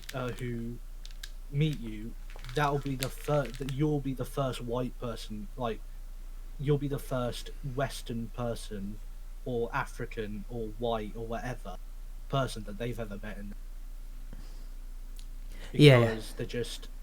Because there's just not the, like I said, it's 98.5% native Japanese, and most of them are in, most of the minorities are in centers. Whereas, it's just, I don't know. It's just it's really bizarre just how homogenous Japan is, and it kind of proves that. Well, they genocided all the rest. That's why. Like, it's their immigration system as well. It's like it's not only serious, it's detrimental. Because do you know what it takes to get naturalized in Japan? Jump through hoops and stuff like that. Yeah. You lived there for 5 years, and then you can apply. If you apply, once you apply, if you get naturalized, well, if you live there for 5 years, you can become a permanent resident. Mm-hmm. And after you, like you say, jump through the legal loopholes, which are ridiculously full of red tape and all that sort of stuff, if you prove yourself to be a perfect model citizen throughout the entire process, you will essentially become what's known as a naturalized foreigner, and that status will go on to you and your children and your grandchildren, and then only your great grandchild will be considered a native Japanese. Jesus. That's not like a Britain and America where you get naturalised or you get citizenship. That's it. You're part of the pack, as it will. You know. You will not be considered an actual Japanese citizen. Basically, it means that if your grandchild commits a crime, they can be deported to your country of origin. Which is weird because did you know the first Englishman who set foot in Japan? You know, that Shogun's based on. You know, the TV show.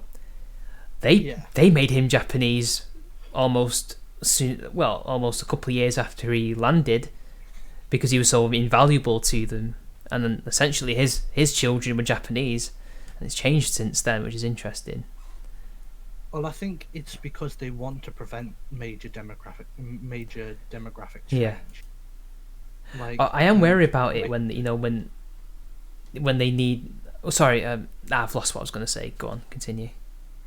Like, it's and while I can understand it to a certain degree, it's like it takes a lot of in order for demographic change to hit hard and fast, you either need open borders or a immigration system that's so hilariously unenforced that it starts to become a problem, like, for example, the US border or Labour's immigration policy.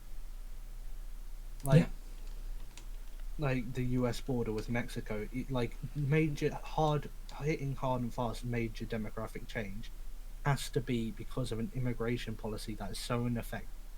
Or so, for example, let's take the US. The reason why so many Mexican people, part of the reason why so many Mexican people move to America is not only because it's prosperous, it's because their authoritarian government used the US border as a pressure valve to keep control. And to get the bloody cartels out of there as well. Well, that's what I mean. People can move, people know if they just get sick of the authoritarian government, they can just leave. They can go to America, because America's system basically means that if they are detained, they have to go through the legal process. And that's why they're literally thousands of cases behind. And so many people disappear in America during the legal process, because there's no incentive for them to go through the legal process. They can just disappear and get work illegally. But that's why I support the border wall, not because I support the principle, but because it closes off the pressure valve, or at least it does for the most part, and it essentially, that pressure will build and build and build until something changes within the country, which is what's needed for the pressure valve to shut off entirely long term. The government of Mexico needs to change. So I wasn't laughing at you. I don't know if you heard me laughing, but not AA's. AA's found a fellow Persian. Right, so it's a guy called Persian Agent. And he says, "At Narkar King, you're an immoral weakling who is running away from me, fearing that I will expose you for the traitor to Persia that you are. You should be ashamed. Shame, shame, shame." And not AA just posted a gif at him of Sherlock Holmes or something, I think it is, laughing at him. Persian Agent, oh my god. And it's at Chad Manichaean. I'm following this dude. This is funny. I want to see how based he is. I'm just going to put exposed. Oh, he's only got well, he's a fan of V apparently. Is he? Ah, so that's where this guy's come from. He posted a link to V's Discord server in January of 2018, so I'm not sure if it's the same. Oh, I think I know where this guy might come from. He comes from a place where I think I used to hang out, because there's a person there who, two people I know, who are talking to him there, Ritualist and Lozzie. I think he's from the Swamp originally. This guy, Persian agent. All right. Which is Knuckle of E's community. I don't know if you've heard of Knuckle of E. I've heard of him. But Yeah. I don't think I've watched it. That's his community. He's not really he's a YouTuber, but he doesn't really do videos as much anymore. More just like live streams. That's what he does. Yeah.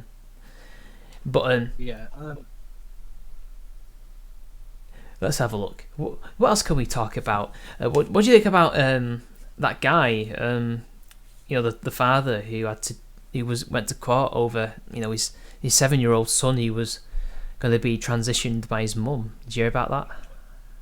Yes, I did, and I've got a very strong opinion. I do. Purely but two very strong, but very conflicting positions on it. I have a strong opinion, and it's also enforced by a bit of men's rights thinking that I was thinking of, because before the judge ruled that yes, he has a say, a rare case of somebody backing a man in the family courts. I initially took it as, well, the jury didn't vote for him because, well, he's a man. So the mum, because of their prejudice and the way the system works, obviously she knows better, right? Because they win 80% of the cases when it comes to children and stuff like that. Or they were political. It was a activist jury, Only it took the judge for once. The judge to rule in his favour, which was mad and very lucky. But I thought it was because he was, a man, a father, that he wasn't given the right to say. And I don't think we should let children transition. I don't think it's the right age. I don't think 7. I don't even think 13 is the right age. I think 16. You should be 16, because by then you know yourself more. You have a general idea of who you are. And you can clearly tell, it's obvious, if you've got dysphoria or not. I think so, anyway. I mean, you could argue 14, but I'd rather be safe and call it 16. And Lilith, have you heard of Lilith Lovett? She's defending. Yeah. She's like she compared it to fucking cancer. It's like, you can't compare that to cancer. I think. See, here's the thing. My conflicting positions are, yes, I absolutely acknowledge and believe a person can have and be acknowledged to have dysphoria at a young age. Mm-hmm. I struggle with whether it could be before or after puberty, because I'm not sure how. I don't think there's any real knowledge of how much the brain has to be developed before dysphoria can really present itself. I don't think there's any solid research on that, but I do believe that dysphoria can present itself at a young age, the same way homosexuality. Though for different reasons, obviously. But when it comes to the pragmatic side of whether, what should be done about it and when, I'm very much still of the belief HTC, the hormones should only be allowed to be started taken at 16, but surgery should absolutely be reserved for 18. And the way I see it, go on, yeah. The reason why I do the 2-year gap is because that if someone realizes that actually it's not for them, it gives them a long ass time to get off it and potentially reverse the effect as Because much as they can before they take the dive to surgery. And a lot of people are pointing out to her, well, you can't really, it's a false equivalence, because with HRT, this, I mean, yeah, with some cancers, it is well, yeah, I mean, you know, sometimes you need things chopped off or removed, but most of the time, if you're lucky, if you get it early enough, the chemotherapy will, or radiotherapy, whatever it is that they do, will sort it out for you, and you won't have any irreversible changes, hopefully, right? But with gender dysphoria and how a lot of the time we treat this, what is essentially, it is a mental condition. You know, it is. Everybody agrees it's to do with the brain, but we deal with it in a physical way, which is interested me. I'm not saying it's right or wrong. I'm just saying it is interesting. Out of all the mental conditions, that's the one we treat physically. And to me, it always feels a bit almost medieval. Like this, that's what they would have done to a person who had like bipolar or something. They would have, I don't know, dunked him in hot water or something to wherever they would have done a physical treatment. Whereas this is clearly a mental condition. But whatever, if it works for them, it works for them, and they're adults most of the time when they make this decision. It's not my business anyway. But the way I see it is, when it comes to children, no. And it's not the same as cancer, because this is an irreversible thing, and if you do it early enough, it is. I mean, yeah, there's some people who detransition, but they're never truly the same as they were, you know? No, that's what I mean. I struggle to see how one can make the argument. Like, obviously, I struggle to call gender dysphoria a mental disorder, because... But it's in the DSM-5. It's been removed since then. Oh, of course it has. Even though it clearly, that's really bad, because how are they going to get treatment? It's not considered a bloody condition. It's I struggle to call it a disorder. I would call it a condition, but the nature of that condition, whether it's... Because here's the thing, disorder, it suggests it's a defect. Well, I mean, you're born a particular way, but then you think you're not that thing. There's something not going on. Because that's not normal programming in your brain, is it? So it is to some extent. I've got Asperger's. That is a disorder, you know. It's called it's part of the autistic spectrum disorder. So, you know, I've got something wrong with me. My point ultimately is that, yes, I acknowledge that it's a condition that needs to be treated, that obviously needs to be treated, and it needs to be given some kind of thought and some kind of respect, and when it does appear, it needs to be treated with validity and not just dismissed out of hand. It shouldn't be dismissed or anything like that. Yeah, but the argument that obviously some children know that they're dysphoric from a young age, well, that's not an excuse to legalize transition at a young age, because the way the law works is that you need to have a set standard for everyone that keeps as many people safe as possible. And this is by someone who isn't even a particular fan of the law. I'm not a fan of government or government stepping in people's lives, but much the same way, I understand that some laws are necessary to keep people safe, and those laws need to have a set standard. It can't be one rule for me and another for thee. Exactly. That's why we have sex. We have minimum age laws for sex. We have minimum age laws for alcohol, for smoking. We have those laws in order to make sure people understand the consequences of their actions before they do something silly. And I'm not saying everyone follows them. Of course they don't. There are teenagers who smoke. There are teenagers who have sex. I lost my virginity before the legal age. I'm not going to deny that. But the whole degenerate point is that I'm going to hell. The whole Don't worry, sinners can be redeemed, they say. Yeah. I'll just send a load of money to the Vatican. What are you anyway? Are you Anglican, Catholic, any non-denominational? Anglican. Church of England. Yeah. Milk toast. I'm joking. I was born and raised Catholic. Mhm. Well, I say I was. You saw the light. I You was shook the born- papist yoke. I was born. Let me clarify. I was Mhm. born into a Catholic family, but Mm. my dad was largely non-practicing. We only went to church very occasionally. And my dad's pro-LGBT. He's very, very much a leftist. So to call him a Catholic, it feels like a bit of a cop out. Outside of the fact that he does believe in. But Go on, back I to would- the that- which is- topic. Yeah. But anyway, Yeah. he's just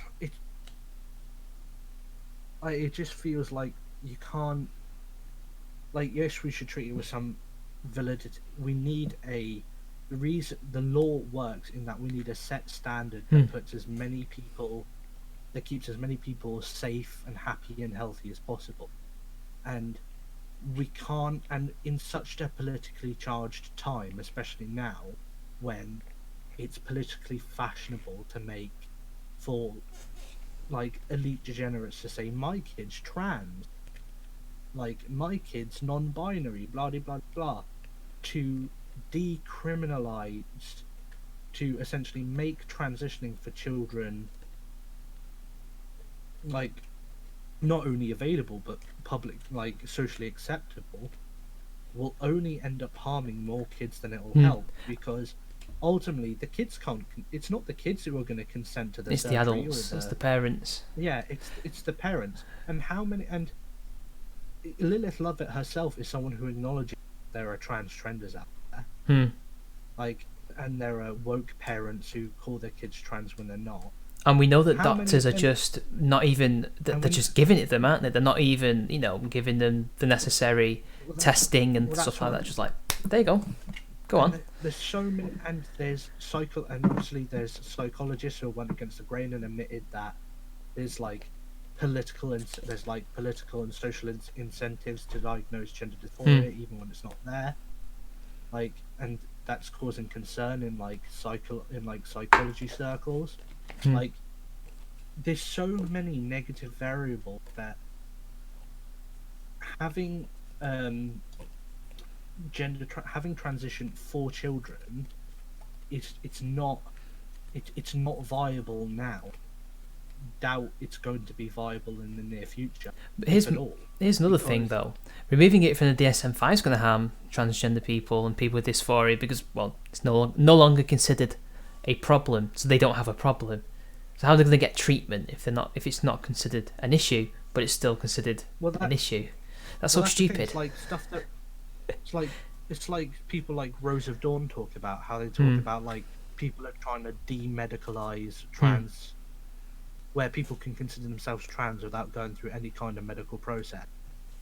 It's like that is damaging to trans people, because if you blur the lines between what isn't and isn't trans, you're essentially giving license to people to putting themselves on body-altering drugs just because they say something, and this is something they may regret. And another thing that's been going on is this is like it's go on, sorry.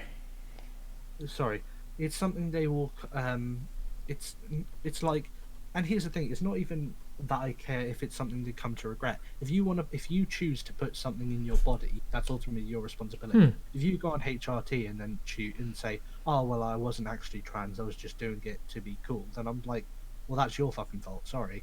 But I do think there should be a set standard to curb that for children. If you do it as an adult, that's your decision and your problem ultimately. Yeah. As a child, just as a child can't consent to sex, they can't consent to, and anything like that. Children cannot consent to having their natural human processes stripped away from. Have you ever watched Nerd City? Nerd City, I have watched some of them. Have you watched the video about Jake Paul and his advertising? When they go deep into how he breaks basically every single advertising law in the EU, our country, and America. Have you seen that one? Yeah. Well, in that video, he mentions that children under the age of 8 find it very difficult to discern reality from fiction a lot of the time. Yeah. And I think what this mother was trying to do to her kid was take advantage of that, whether she knew that fact or not, because these kids don't know. You know, I mean, they think that there's monsters in the closet, even though there's nothing there. And I mean, but at the same time, they know that Fortnite isn't real. But then they think that, like he shows, like, you know, when Jake Paul, he had that horror theme on his channel where he was putting these, you know, PG-13 disturbing videos out. The kids didn't know, the younger ones didn't know that wasn't real. They thought it was real. They thought he was genuinely kidnapped.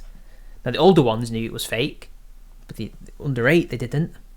And this is the same thing. You know, they're picking on these kids who you can't discern reality from fiction and warping them, and it's not right. Well, that's the thing. You hear some of the stuff that the mother's done, like locking her kid in. Locking her kid, I believe it was in a closet or in a room, and saying, Really? "Monsters only eat little boys." essentially making every concerted attempt to make anything even remotely male or man. Is she a feminist, do you reckon? No, I'm not sure, but all I know is that she's not actually his biological mother. She's his stepmother. Sounds like the Brazilian thing. A lot of this actually was kicked off after. Essentially, a lot of this was kicked off after she broke up with the biological. That's crazy. The kid should go to him. He's the biological. Wow. Sorry, I'm really pissed off now. Yeah, a lot of this feels like revenge porn. Yeah. It's essentially just the mother trying to do everything to screw up her ex-husband's child. Custody should never have gone to her, like, unless he gave her part custody, which he never should have done, because she's not the biological mother, unless the mother's dead. I believe it's likely she went through legal process. I don't know American law, but it's likely they went through legal processes to give them parental rights. Maybe the mother died. Maybe she walked out. Like it's very possible that they went through the legal process. This will teach him not to do that again. Because if I had a kid and I was a single dad and I had a new partner, I'd be very wary. I'd make sure that if we split up, he goes with me, because I'm the flesh and blood. You know, that's just me. Call me tribal. Yeah, the whole point is that, like, at the end of the day, she has made a concerted effort. If the father is to be believed, which I think he can be, because there's not really much reason to lie about this sort of stuff. And if he has, then he's a fucking arsehole.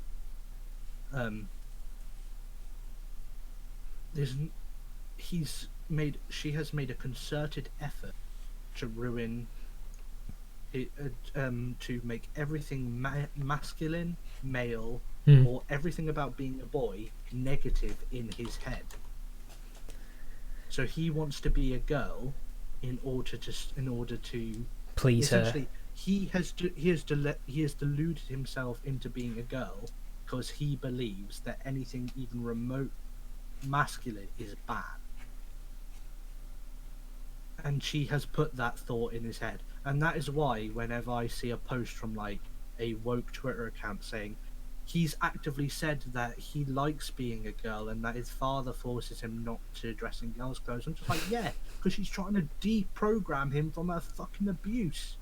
He's trying to make him realize that being a man, being a boy, even just being a little boy, is okay. It's okay to be a boy. Yeah. Hashtag. He doesn't need. He doesn't need to be a little. He doesn't need to dress like a girl or do feminine things in order to be safe and acknowledged and loved by people. And they're saying, well, he said that that's what he wanted. He's 7. Like, when I was 7, I wanted to be a Dragon Ball Z character. You don't see me shooting friggin' laser beams from her hands, do you? Lasers. Yeah. Like, I'm fucking... It's just, and another thing that they've been trying to do is to give them more privileges. So like the whole pronouns thing, like with your Neve and like the recent example of that woman. I'm trying to remember her name. I think she's kind of famous in Britain, isn't she? Basically, this guy misgendered her, didn't he? No, not Monroe Bergdorf. Wait, Rose of Dawn did a video on it recently. Basically, she got misgendered, right? Or was it a non-binary person? So was it a he or a she? Who knows? Let me just double check my sources, which is Rose of Dawn, basically. Let me just get it. I like Rose of Dawn. She's good laugh. I love her. She's great. I think she's better than Lilith. I think. I mean, I like Lilith, but Lilith can sometimes, get a bit weird. Book Angel, I think. No, not Book Angel. That's another. Rachel Kinnan, is it? No. Shit. Was it Rachel? Yeah, it was Rachel Kinnan. Was Rachel Kinnan, I think, the cyclist. Basically, some guy misgendered her or said something about, trans women in sports, right? I think it was that one. And she called the police on him, Humberside Police, for basically, misgendering them. Now, that's not a hate crime in this country. Yet, he's being investigated by the police. Like, again, if this was her calling him, oh, you're just being girly, she wouldn't get put in prison for that. And it's just this double standard that they're trying to create, this pushing this, this privilege of, it should be a crime for you to call me something that I'm not, and that you should be forced to call me what I want you to call me. It's ridiculous. And it's turning everybody who isn't trans or true scum as well, because they get the bullet too, into second-class citizens in a way. Like, What? That's ridiculous. And then there's another thing as well, where they're this. I forgot what I was going to say. It's ridiculous. It's just. Oh no, it was the porn star. Sorry, I got it wrong. It was the porn star who. Now I remember. Now it wasn't the cyclist. It was this wannabe porn star who's basically a she's a hairdresser, isn't she? Right. And she wanted to go into porn, and she chose a guy who does straight porn to do it with. And when he found out she was trans, he said no, and he's being done for not wanting to have sex with her. He's being investigated for that. That's not a hate crime, and that's another thing they're doing. That's what I remember now. It's not just the pronouns thing. It's also you must fuck us. That's rape. You remove. as Scrump says, suck on my madam's ass. Yeah. Exactly. Yeah, it's like, it's like, this is why, even though I wouldn't call myself an MRA, I do sympathise with them, because they're literally taking men's consent away from them. They are. And women's as well. A man's right to, people, like cis people's right to consent, or not to consent, away from them.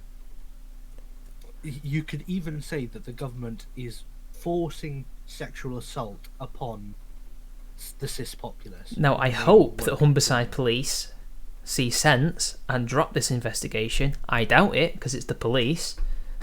You know, they won't. And I don't think pretty Justice Patel is going to do fuck all about this. I don't see what she's going to do about this. It seems to be escaping her. The home, the greatest Home Secretary ever. Well, that's what I keep. That's what I was saying about her. She's like, these Brexit characters are only as viable as Brexit is. As soon as Brexit's over, they've worn out their welcome. And I can guarantee you they won't be nearly as effective post-Brexit than they will be at actually achieving Brexit. And the thing is, there's a reason why... Yeah. These activists and these political trans people have set back trans relations, not rights, relations with cis people. I hate that term cis anyway. I think it's basically a slur. They never ever use it in a positive way, or even neutral. They've set it back about 20 years, 30 years. In fact, I'd argue in the 60s they were probably more bloody respected than they are now, thanks to them. Sorry, go on. I think it's very much a case that people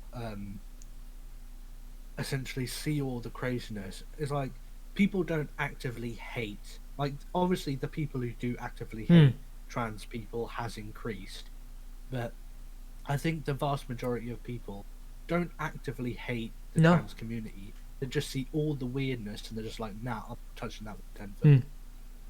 I'm just staying well away from it. Whereas, like, very few people like you or I, Rosa Dorn, we're the people who are engaging and saying, nah, that's actually pretty stupid. No, there is a set standard. It's the tyranny of the minority. In fact, they're a minority. They're tiny. They're not even a percent. Yikes. Big yikes. Big Zoomer yikes, definitely. God. Mind you, here's a hot take about Zoomers from me. I don't think they're more conservative than millennials. I've never met a conservative one in real life. Ever. Well, I've met neutral and I've met leftists, but I've never met right wing in real life. That depends on what you consider to be a Zoomer. I consider them to be, let's see, Zoomers were born 1997 to about 2000 and... what's the cut-off point? 2005? 6? 7? Let's see. Well, millennials are 85 to 96, right? So I guess it's 97 to 2005, thereabouts. So people in university now are going into employment. Yeah. And if you look at the Pew Research in America, there's hardly any difference. We're millennials looking more conservative on some subjects, Zoomers are on another, but it's the difference is a percentage point. And I think that's going to change because the millennials will get old and more conservative as it happens. They'll become more conservative on everything, while the Zoomers will slowly catch up. Or they'll be polarised and pushed left, you never know.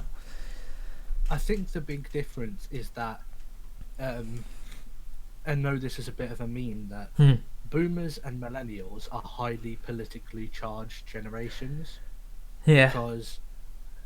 Because boomers essentially... 68, yeah. They actually grew... They essentially... It's their actions that essentially led to it was the 1968 New Left, yeah. Yeah, it was essentially the rise of the neo-lib, neo-con dichotomy. And the new left, new right, or all that kind of stuff, yeah. And the millennials were the ones who felt the fallout.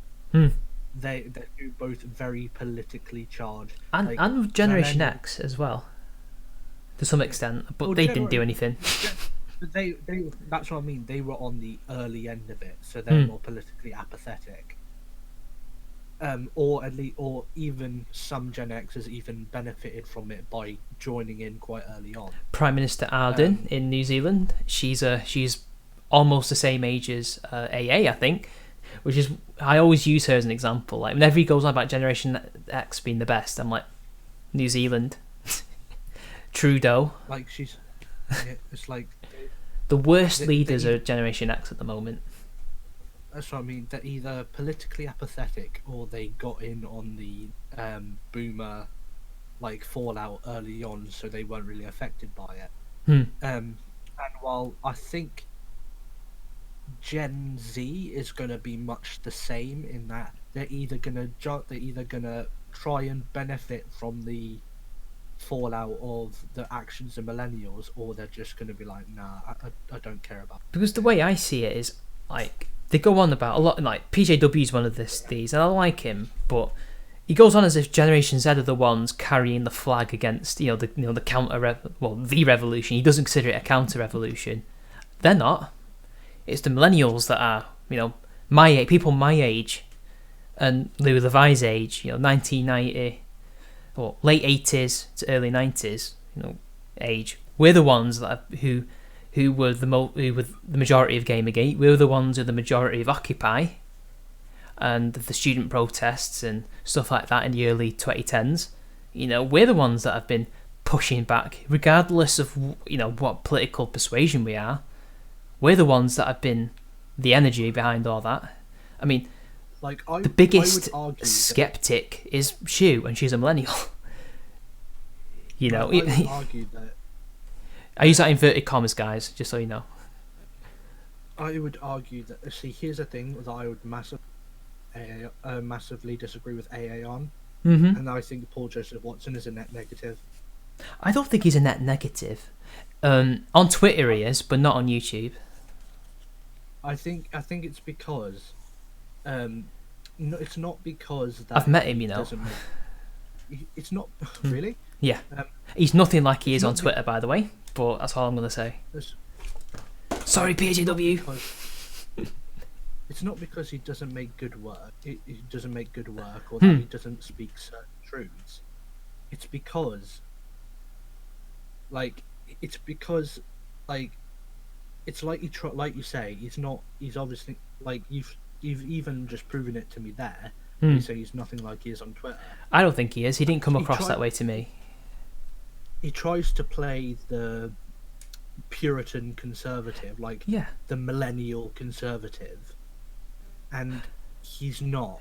I think he's not millennial. He's young Generation X, but I think he's overcompensating, and it's there's no way he. I mean, he even says it when he was talking to British. I don't want any of this to be banned or censored. I want it to be. He wanted the thottish behaviour to be discouraged. But the problem is, it sounds to some people like cognitive dissonance, because it sounds like he doesn't want it to happen, but technically he has no problem with it. So it's there's two sides battling in his head. He may not feel that way, but it looks like that, and I know what you mean, yeah. But I knew what he was trying to get at. I knew what he was trying to get at, even though I didn't really agree with him. But that's what I mean. I think Britisher has made a good point by saying that, authoritarian, people, a lot of libertarians make this, or I guess you could say more people who are a lot of people who claim to be more liberty oriented. Yeah. Will say stuff like, "Oh, I don't want it to be banned. I want it to be culturally discouraged." So basically, what you're saying is you want it to be banned, but with extra steps. You want it to be socially unacceptable. So basically, and if you actually look at history, something being socially unacceptable but legal often actually leads to worse consequences for the people who do it than for it being illegal. So you're essentially you're essentially advocating for something that would essentially make something worse for the people who do it than it just not having the freedom to do it. It's them having the freedom to do it, but everyone hating you for it. The way I see it is you shouldn't really be doing it because of health and safety. Using your, I mean, I know technically the mouth is dirtier than the ass. There's more bacteria there, but it's still your ass. Don't make a bloody drink with your ass. Yeah, nice skill and all, but in a bar with health and safety regulations, what the fuck are you playing at? I did point out that this very well. You have to remember. She could have been sacked for that. Yeah, I know it's Australia, but they still have rules. A lot of areas in Australia have very sexualized bars, and you have to certain states in Australia also legalize brothels, which have bars in them. Yeah, I know. I have no problem with that. It's just that she shouldn't really be making a drink with her ass. I used to work in a bar, so it's when I see that, I'm like, ugh. I could get sacked for that. My point is that her using that might be part of her bit as working in those establishments. And I do also think, obviously, I'm not going to defend Britisher to the hilt, because having talked to him, he does say I am he does one of his positions is that he is what he calls unapologetically heterosexual, which basically means he has no problem being a highly sexualized individual in general, not like sexualizing himself, but like displaying what he finds sexually attractive. And there's nothing wrong. I'm kind of the same. Well, well, not in the sense that I share porn and shit on Twitter or anything like that, but I'm unashamedly heterosexual myself. I just do it in a private way, if you know what I mean. Yeah, it's like you'll post pictures of like old school films with women in bras and whatever. And, he's making a point there, and I agree with it. That's what I mean. He generally just says, he basically says, I'm unapologetically heterosexual, and I don't think there's anything wrong with it. With a display of sexuality which ultimately hurts no one, and I think honestly they're coming at it from two completely different perspectives, but they're both kind of right and kind of wrong, and that might sound like a fence sitter's position, and it probably is. Yeah. But my point is that they're hurting. Like, yes, it hurts no one. Yes, it is thottish behaviour, and perhaps it's not to everyone's taste. Paul Joseph Watson's especially not. But that, like, I don't think that you ought to. Here's the thing. I think if you want to culturally discourage something, what you want to create is a, like, I guess you could say, a closed off outlet for that thing. For example, if you want less drinking in the streets, if you want like less prostitutes in the streets, legalize brothels. So they're there so people can do it and take part in that debauchery, but within a certain establishment, away from the eyes of the public. Like, if you want to culturally discourage something, don't just ban it outright. Just keep it in a corner away from everyone else. If you don't like it, and yes, that is a bit of a problem with the advent of the internet, but all I'm saying, and obviously it's not a perfect system, I'm just saying it's better than banning it outright, or in Paul Joseph Watson, or in, like, by the argument of Paul Joseph Watson just actively encouraging, like, to show it or post it in public. Like, just give it its place and keep it in that place. Yeah, I know what you mean. Yeah, I think we're getting bogged down. Not us two, but when they go on in arguments about what's degenerate, what's problematic, I just feel like we're getting distracted. You know, from the actual issues. Like, that's not an issue. I mean, regardless of what we all think, that's not an issue. And I just think it makes us look stupid when we're arguing amongst ourselves about that, and that can just be, you know, taken advantage of. And I just think, come on, there's an actual culture war here that needs fighting. Why are we talking about thoughts? You know, come on. And then another thing is, like, this will then be laughed at. This is an optics game as well, and this looks like bad optics to me, because on the one hand you've got people proselytizing like the SJWs do, because they're the same. You know, recently there's been a meme. Have you seen it? You know, the where are your organs? Have you seen that?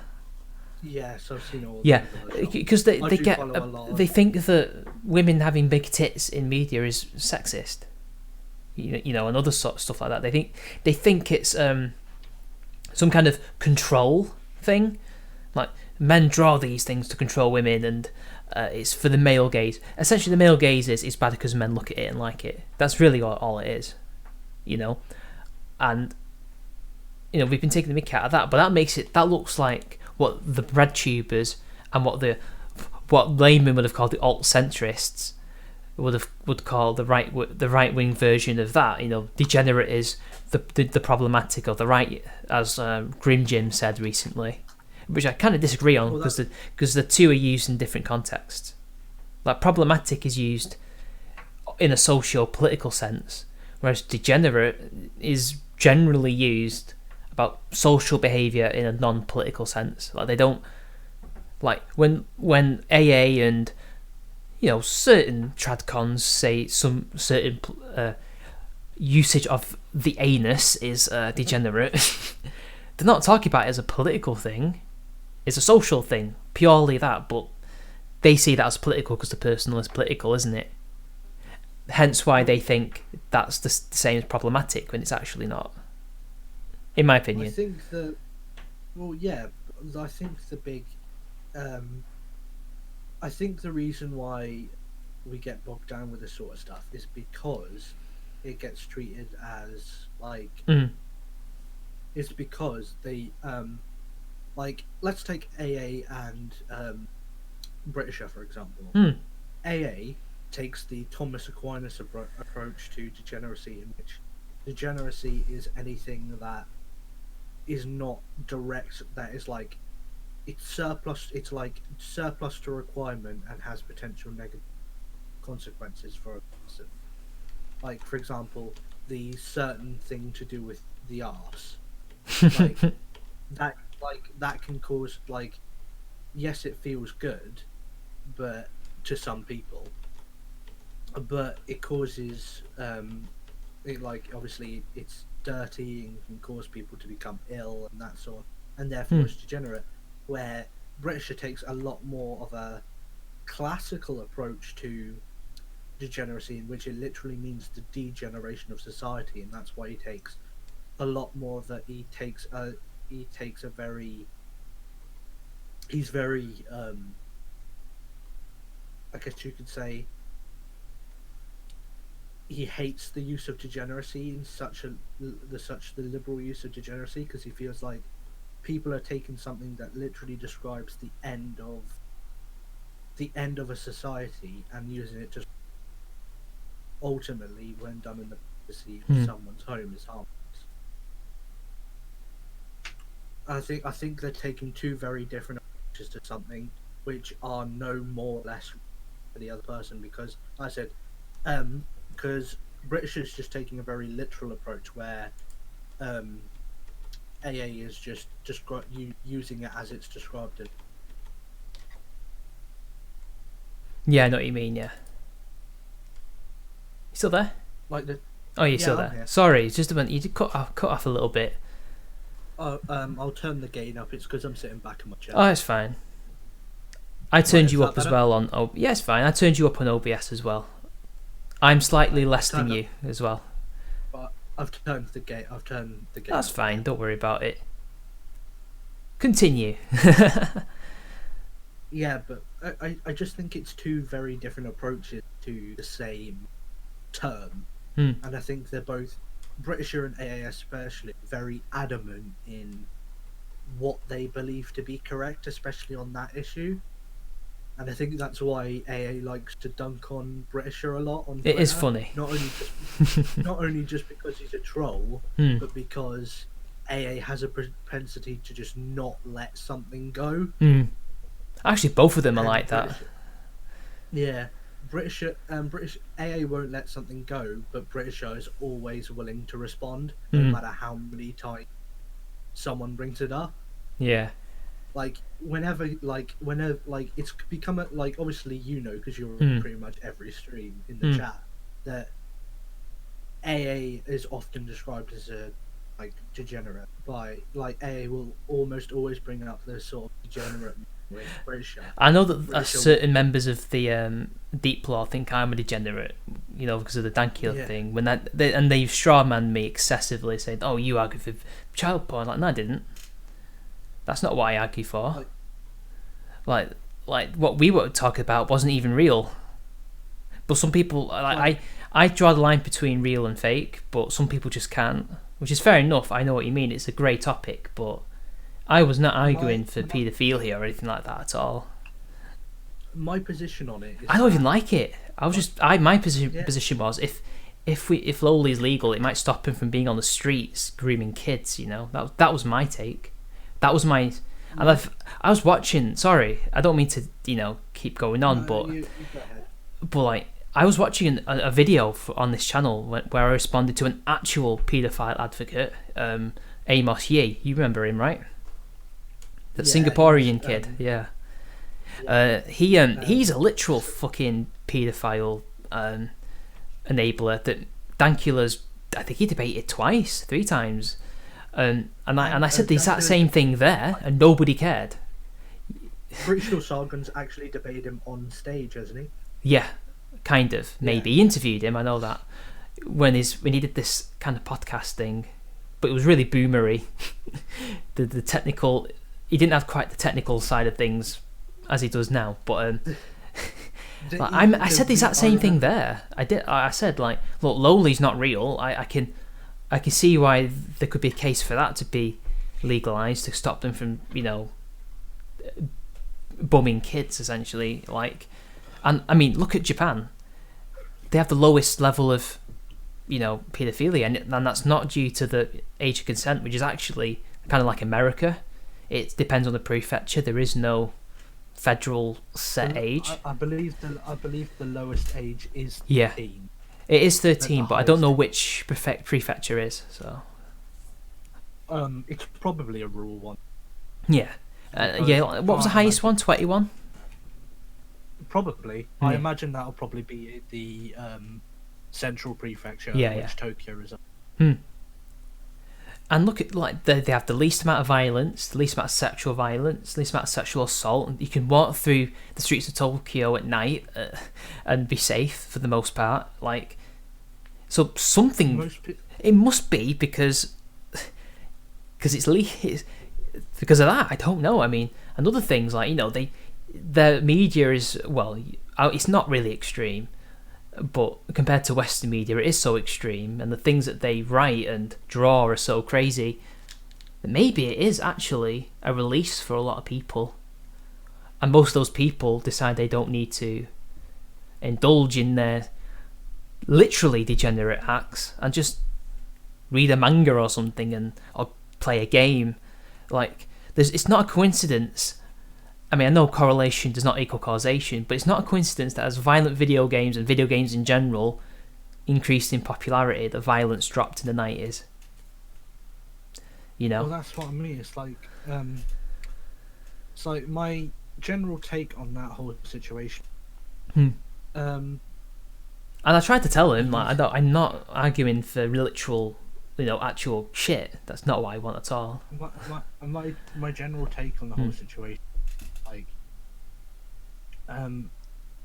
it's not like my whole take on the whole situation was something that is inherently pedophilic in any way, shape, or some people just like petite girls. Yeah, there is that as well.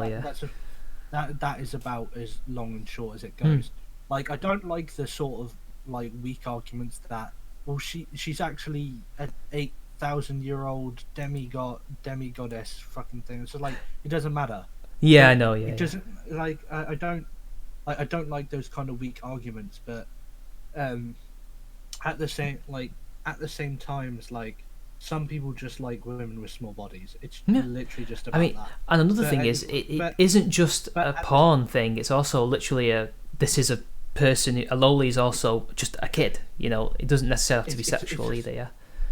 It's literally it's a genre. It's literally part. It's part of like Japanese media in like every level, from the completely mundane to the sexualized. And there's the boy equivalent as well. Yeah. Which nobody cares about. Shotacon. Yeah. It's pretty much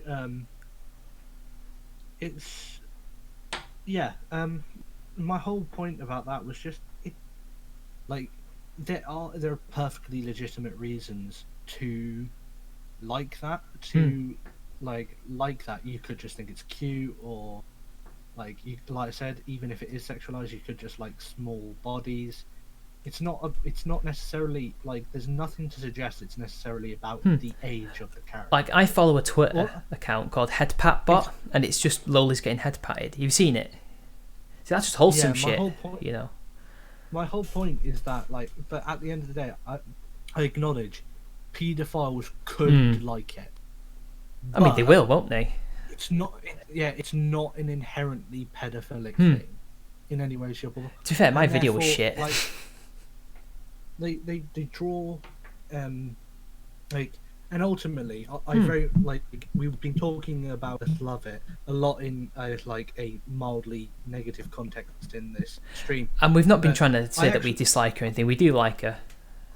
Yeah, my whole point is that I actually agree with her on this. Is that it's lines on a piece of paper. Yeah, that's what the Japanese say. They don't get why Westerners get so hung up about it. You can't. We as a society cannot claim to be so up in arms about potential paedophilia in like anime and manga, whatever, or just drawings in general, lowly drawings.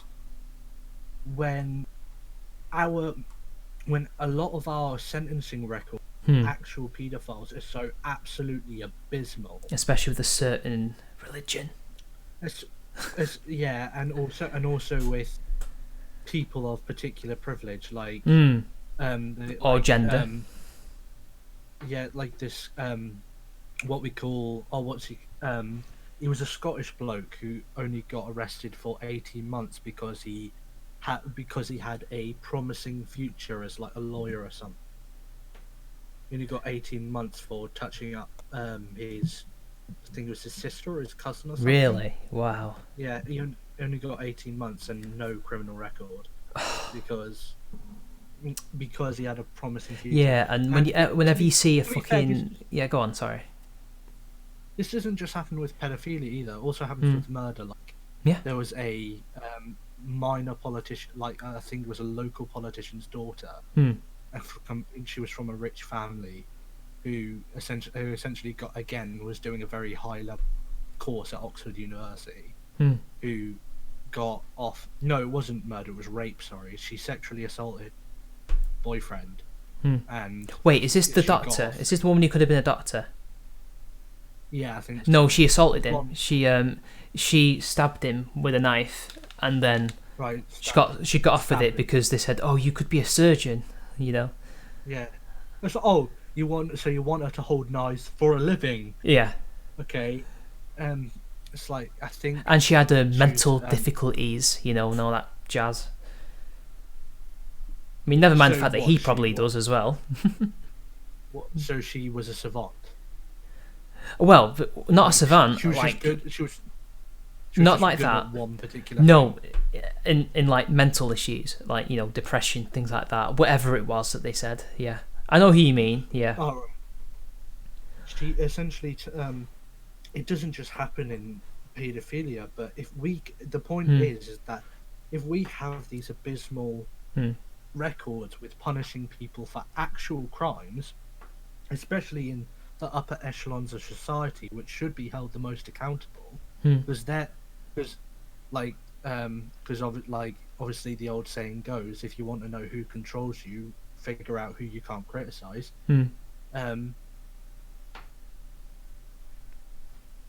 They are they're the ones who ultimately, like, how shall I describe this?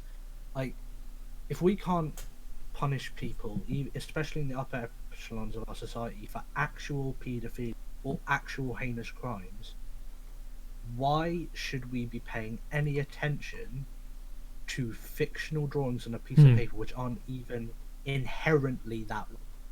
No. When we should be focusing on getting the actual scum in prison where they belong. And another thing that gets me is female paedophiles seem to get away with it scot-free. Like, oh, wish she was my teacher, or she was my girlfriend. Oh, that guy, you can't believe how lucky he is. And never mind how traumatised they might be, you know. And these women were grooming them and shit like that. I've got so disgusted by that behaviour that I hate female paedophiles more than male ones nowadays. Just because they seem to get a free pass.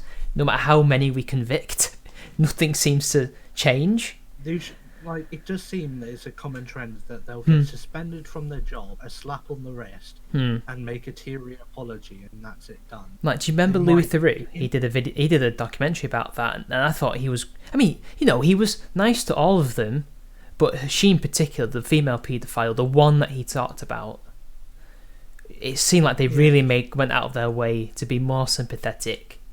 Well, yeah, they were sympathetic. The others, they weren't sympathetic, but empathetic. Because you know what he's like.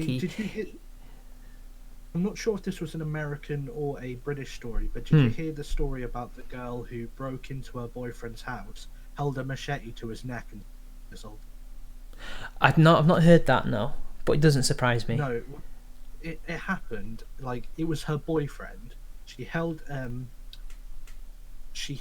machete to his neck, and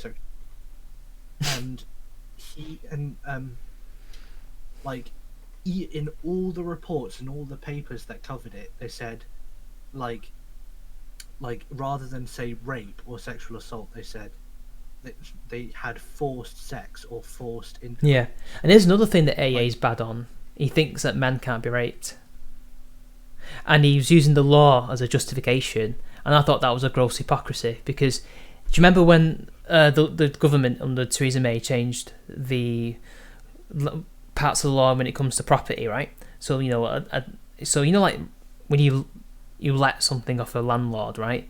And after that lets up, you have to go, or he can choose. Well, he can choose to let you go or to renew.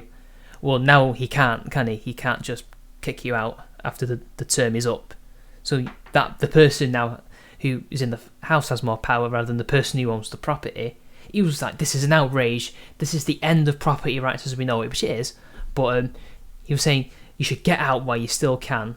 That this shouldn't be a law. Yet as soon as Liz, even Ray, I think was calling him out on this. If I remember, I might be wrong. You know when based Liz, Ray. Yeah, but it was mainly based Liz. Yeah, but it's mainly based Liz who took umbrage with him. He was like, oh, the law's the law. Men can't be raped. And the men anyway. It's just penetration. The law says so.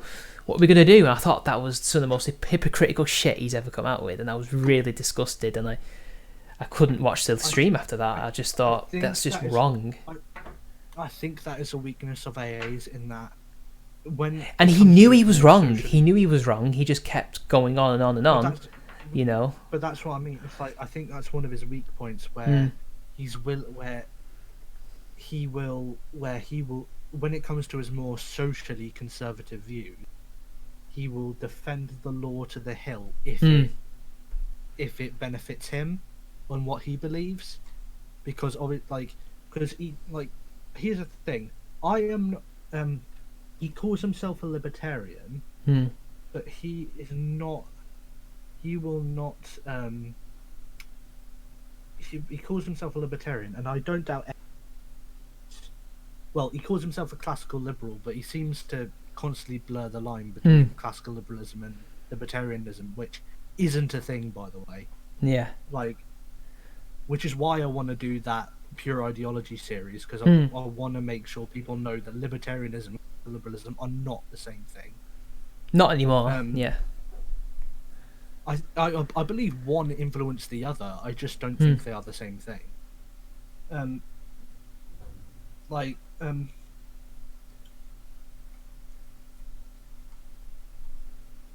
I just think that when it comes to his more socially he'll call himself like a libertarian or classical liberal, whatever he's calling it. But then when the law kind of works in his favour, he's like, well, we could keep that law, we could keep this law. We need to curb degeneracy, we need to have social cohesion. I'm just like, you're sounding an awful a bit collectivist there, AA. Not gonna lie. And here's the thing, I believe there are certain levels of collectivism which do work. For example, national identity, cultural identity, these sort of things which band people together in times of hardship, but ultimately don't play much role in your day-to-day. Collectivism which plays parts in every part of your life, being part of the LGBTQ community.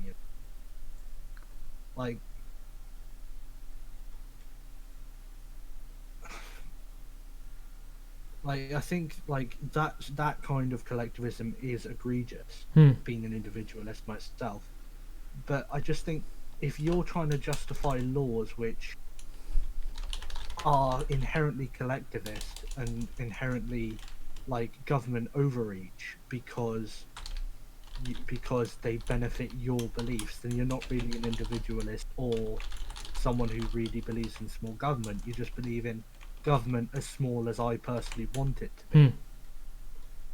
Which I guess you could accuse everyone of being in theory, but at the same time it's just like there is a pretty consistent baseline with like classical liberals and libertarians on how small government should be in order for it to be considered small government. Yeah. Which is like, you know, protection of property rights, the armed forces, and public services, and that's it. Anyway, I forgot about another project I wanted to do that I forgot to tell you about. I think I've only told people like this in private. It's nothing amazing or anything. But I want to do a response to Peter Hitchens of all people. You know, absolutely barbaric. You know, no wait, that's not his thing. What's my meme? Let me have a look. I've got a meme that's really Peter Hitchens. That I didn't get a like from Minion Mark, which really annoyed me because he should have liked that. Let me just get it up. It's really funny. It's where is my memes? It's here somewhere. Oh, it's on Twitter. There we are. I've got a Twitter folder here. It's absolutely immoral. That's it, right? Now, his new book in it is The Foamly Victory, right? And he's one of those right-wingers who thinks World War II was a mistake, basically. And I was listening to AA talk about it, and I thought, this seems like really basic shit that can easily be debunked. Because I like to fight Americans who think that, you know, America was duped into World War One when they weren't. The Germans literally were agitating against them by trying to get Mexico to go to war with them. You know, Zimmerman telegram, and he actually mentions that in the book. He thinks that America was fooled by Britain into World War One, and presumably were fooled into World War Two, when actually none of our propaganda and attempts to persuade Roosevelt and Wilson worked. It was ultimately the Germans and the Japanese that did all the work for us, you know. And then there was other things like, you know, the origins of the war, and the fact that apparently he constantly mentions your boy based AJP Taylor as seems like his only source. And like, you know, AJP Taylor's a great historian and all that, but to rely on him on World War II as your main secondary source, not your primary source, because it strikes me like his book's dead threadbare on the primary sources, which, by the way, most of it's out there, at least from the Western side of things and German side of things. It's all out there for you to go and get. It seems to me like he's read a few AJP Taylor books and just maybe saw some right-wing attacks on the fighting World War II and how it was a mistake, which it wasn't. He's made a book.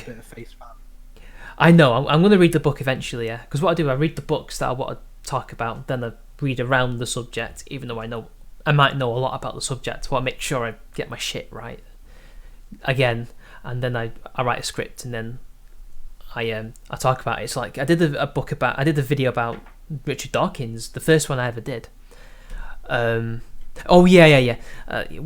end it soon, Brit, because I know you want to talk to a Britisher. I saw her on Twitter. Sorry, we've been going for a while now. No. You don't have to end it on my part. Oh, it's nearly 12 o'clock for us, isn't it? So we better start wrapping up. But so I can see what the basic argument is, and I know it doesn't stand up to scrutiny. So I just want to do a video on that as like a test. Yeah. And I'm doing a video on AJP Taylor as well. Like, I'm not just going to be like, based AJP Taylor. I will try to, you know, praise and criticise him in this video.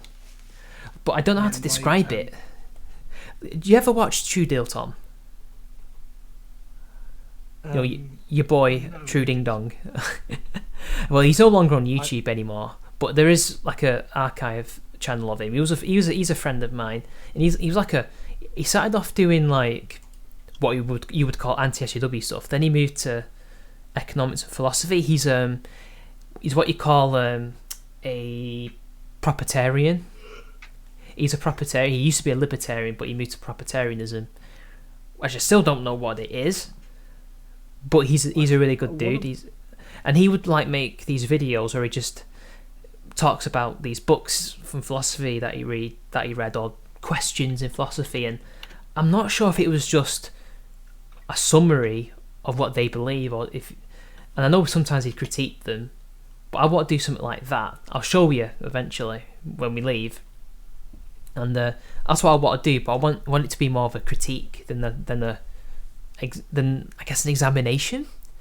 Because did you see when I was on Twitter, I was telling Sargon and Shinobi and all that I wanted to do this video. I didn't know how to describe it, but I know what it's going to be. Yeah. So anything else that you want to do in the future? One video I'm thinking of doing, Aristotle's Politics in the 21st Century. Oh, God, yeah. I love that book, Politics. I'm trying to get through Politics right now. It's good. I like Politics when I read it. I've just finished book 5 on tyranny. And I want to go through, and I want to make a video each individual book, because each book's only about 20 pages long. I want to go through and make a video where each book and essentially see if what he espouses can be applied to the 21st century. How? Well, I think it can. And I think in a lot of I think especially in book 5 in Tyranny, where he talks about the tyrant's hatred for his own people, distrust of his friends, and all that sort of stuff. How they prefer the foreigner, dine with the foreigner. Yeah, I think that especially applied to 21st. And in AJP Taylor's book, the course of German history, I mean, everybody was fawning. I mean, I was too. Over the introduction. It wasn't the introduction; it was the first chapter. Where he talks about its history of extremes and all that, German history. Well, there's a passage which I don't think even he realised would come to pass. But the way the Prussian Parliament was set up was that the legislature, so the Parliament, they couldn't make laws, but they could pass the laws. But Bismarck and the King would always get their way, but they could kind of amend laws, and they could outright reject. That's basically the European Parliament, isn't it? Only the European Parliament's got more than just a king and the government, because Bismarck was part of the government, and then you have the Parliament. It's more, you have the EU Parliament, then you've got, I've got to get this right now, it's the Commission. No, was it the Council then the Commission? Or was it the Commission then the I don't know. I forgot. I did a video on it as well. I forgot already. Several different bodies, and only one of them is accountable. And lo and behold, the one that is accountable has the amount. Yeah, and that was the same in the Prussian Diet. Yeah. And then later on, the German Reichstag. That's what it was, and they've based it on that, the EU Parliament. And again, as Peter said, it's the continuation of Germany through other means. And AJP Taylor says at the beginning of his first chapter that if the Allies think that Germany is going to be this great bulwark against USSR as this united great power, think again. Because look what the EU's doing now. It's against the United States. It's against Britain and all that. It's that's the thing. It views itself as the people who run it view it as not as a federation of states like the USSR, but as an empire. It's like Guy Hofstadt said in his Lib Dem appearance. He believes the 21st century empire. He believes the United States is an empire. He believes India is an empire. He believes Russia is an empire. He believes China is an empire. He wants Europe to be an empire. The thing is, America isn't an empire anymore, and China isn't an empire anymore. Well, I mean, they're working on it. They're working on it, but America kind of hasn't. Well, informal empire, but America- it used to have formal empire, but I don't consider it an empire anymore. My point, like, but the thing is like, you kind of realize that America isn't an empire; it has spheres of influence. Yeah. China isn't an empire; it has, like, the European powers, not the EU, but each individual European country, they also don't have an empire; but they have spheres of influence. Yeah, we do. Like the Mediterranean is still our sphere of influence technically, because we've still got Gibraltar there, and our navy operates there. Then you've got certain Pacific areas and the Atlantic fleet and things like that. You know, we're everywhere. You know, we have our spheres of influence. The Commonwealth is technically our whole sphere of influence. Well, that's what I mean. The only of these so-called empires seems to want to act in the form of a formal empire is the EU, in that there's supposedly plans to expand into North Africa, like to get them to become a part. The French tried and failed. I'm sorry. They want, like, obviously, like, they want to. I believe they want to bring Turkey into the EU now. They've always had some kind of plan, but because of the way Turkey's been developing, I'm not sure they'd risk it anymore. It was certainly a possibility 10 years ago, I'd say. It's like it's one of the reasons why whenever I hear a person say that when they gain independence, if they'll join the EU, I'm just like, yeah, good. That'll take you at least by which point your country will have collapsed. So, it's like that, because that is the solid truth. It's just there is no easy way to join. There is no easy way to join something. It will take you at least 10 years, and I'm sorry, but when a country has an average deficit per person of over 2,000 quid, you can't support an economy like that. You need every kind of subsidy it gives you, as it is, and with that, and don't think we'll just keep paying you after you leave.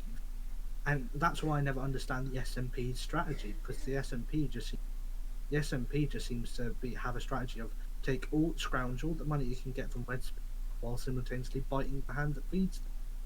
Well, that's just what was I going to say? It's just parasitic behaviour, basically. And as AA says, eject Scotland. That's what I mean. AA says eject Scotland, and while I disagree with that principle, I can certainly see the argument from an economics perfect sense. I'm really I'm so sick of it. As a northerner, you know, being closer to them, you know, I'm really kind of sick of them at this point. Because they're not voting them out, even though they're a minority government.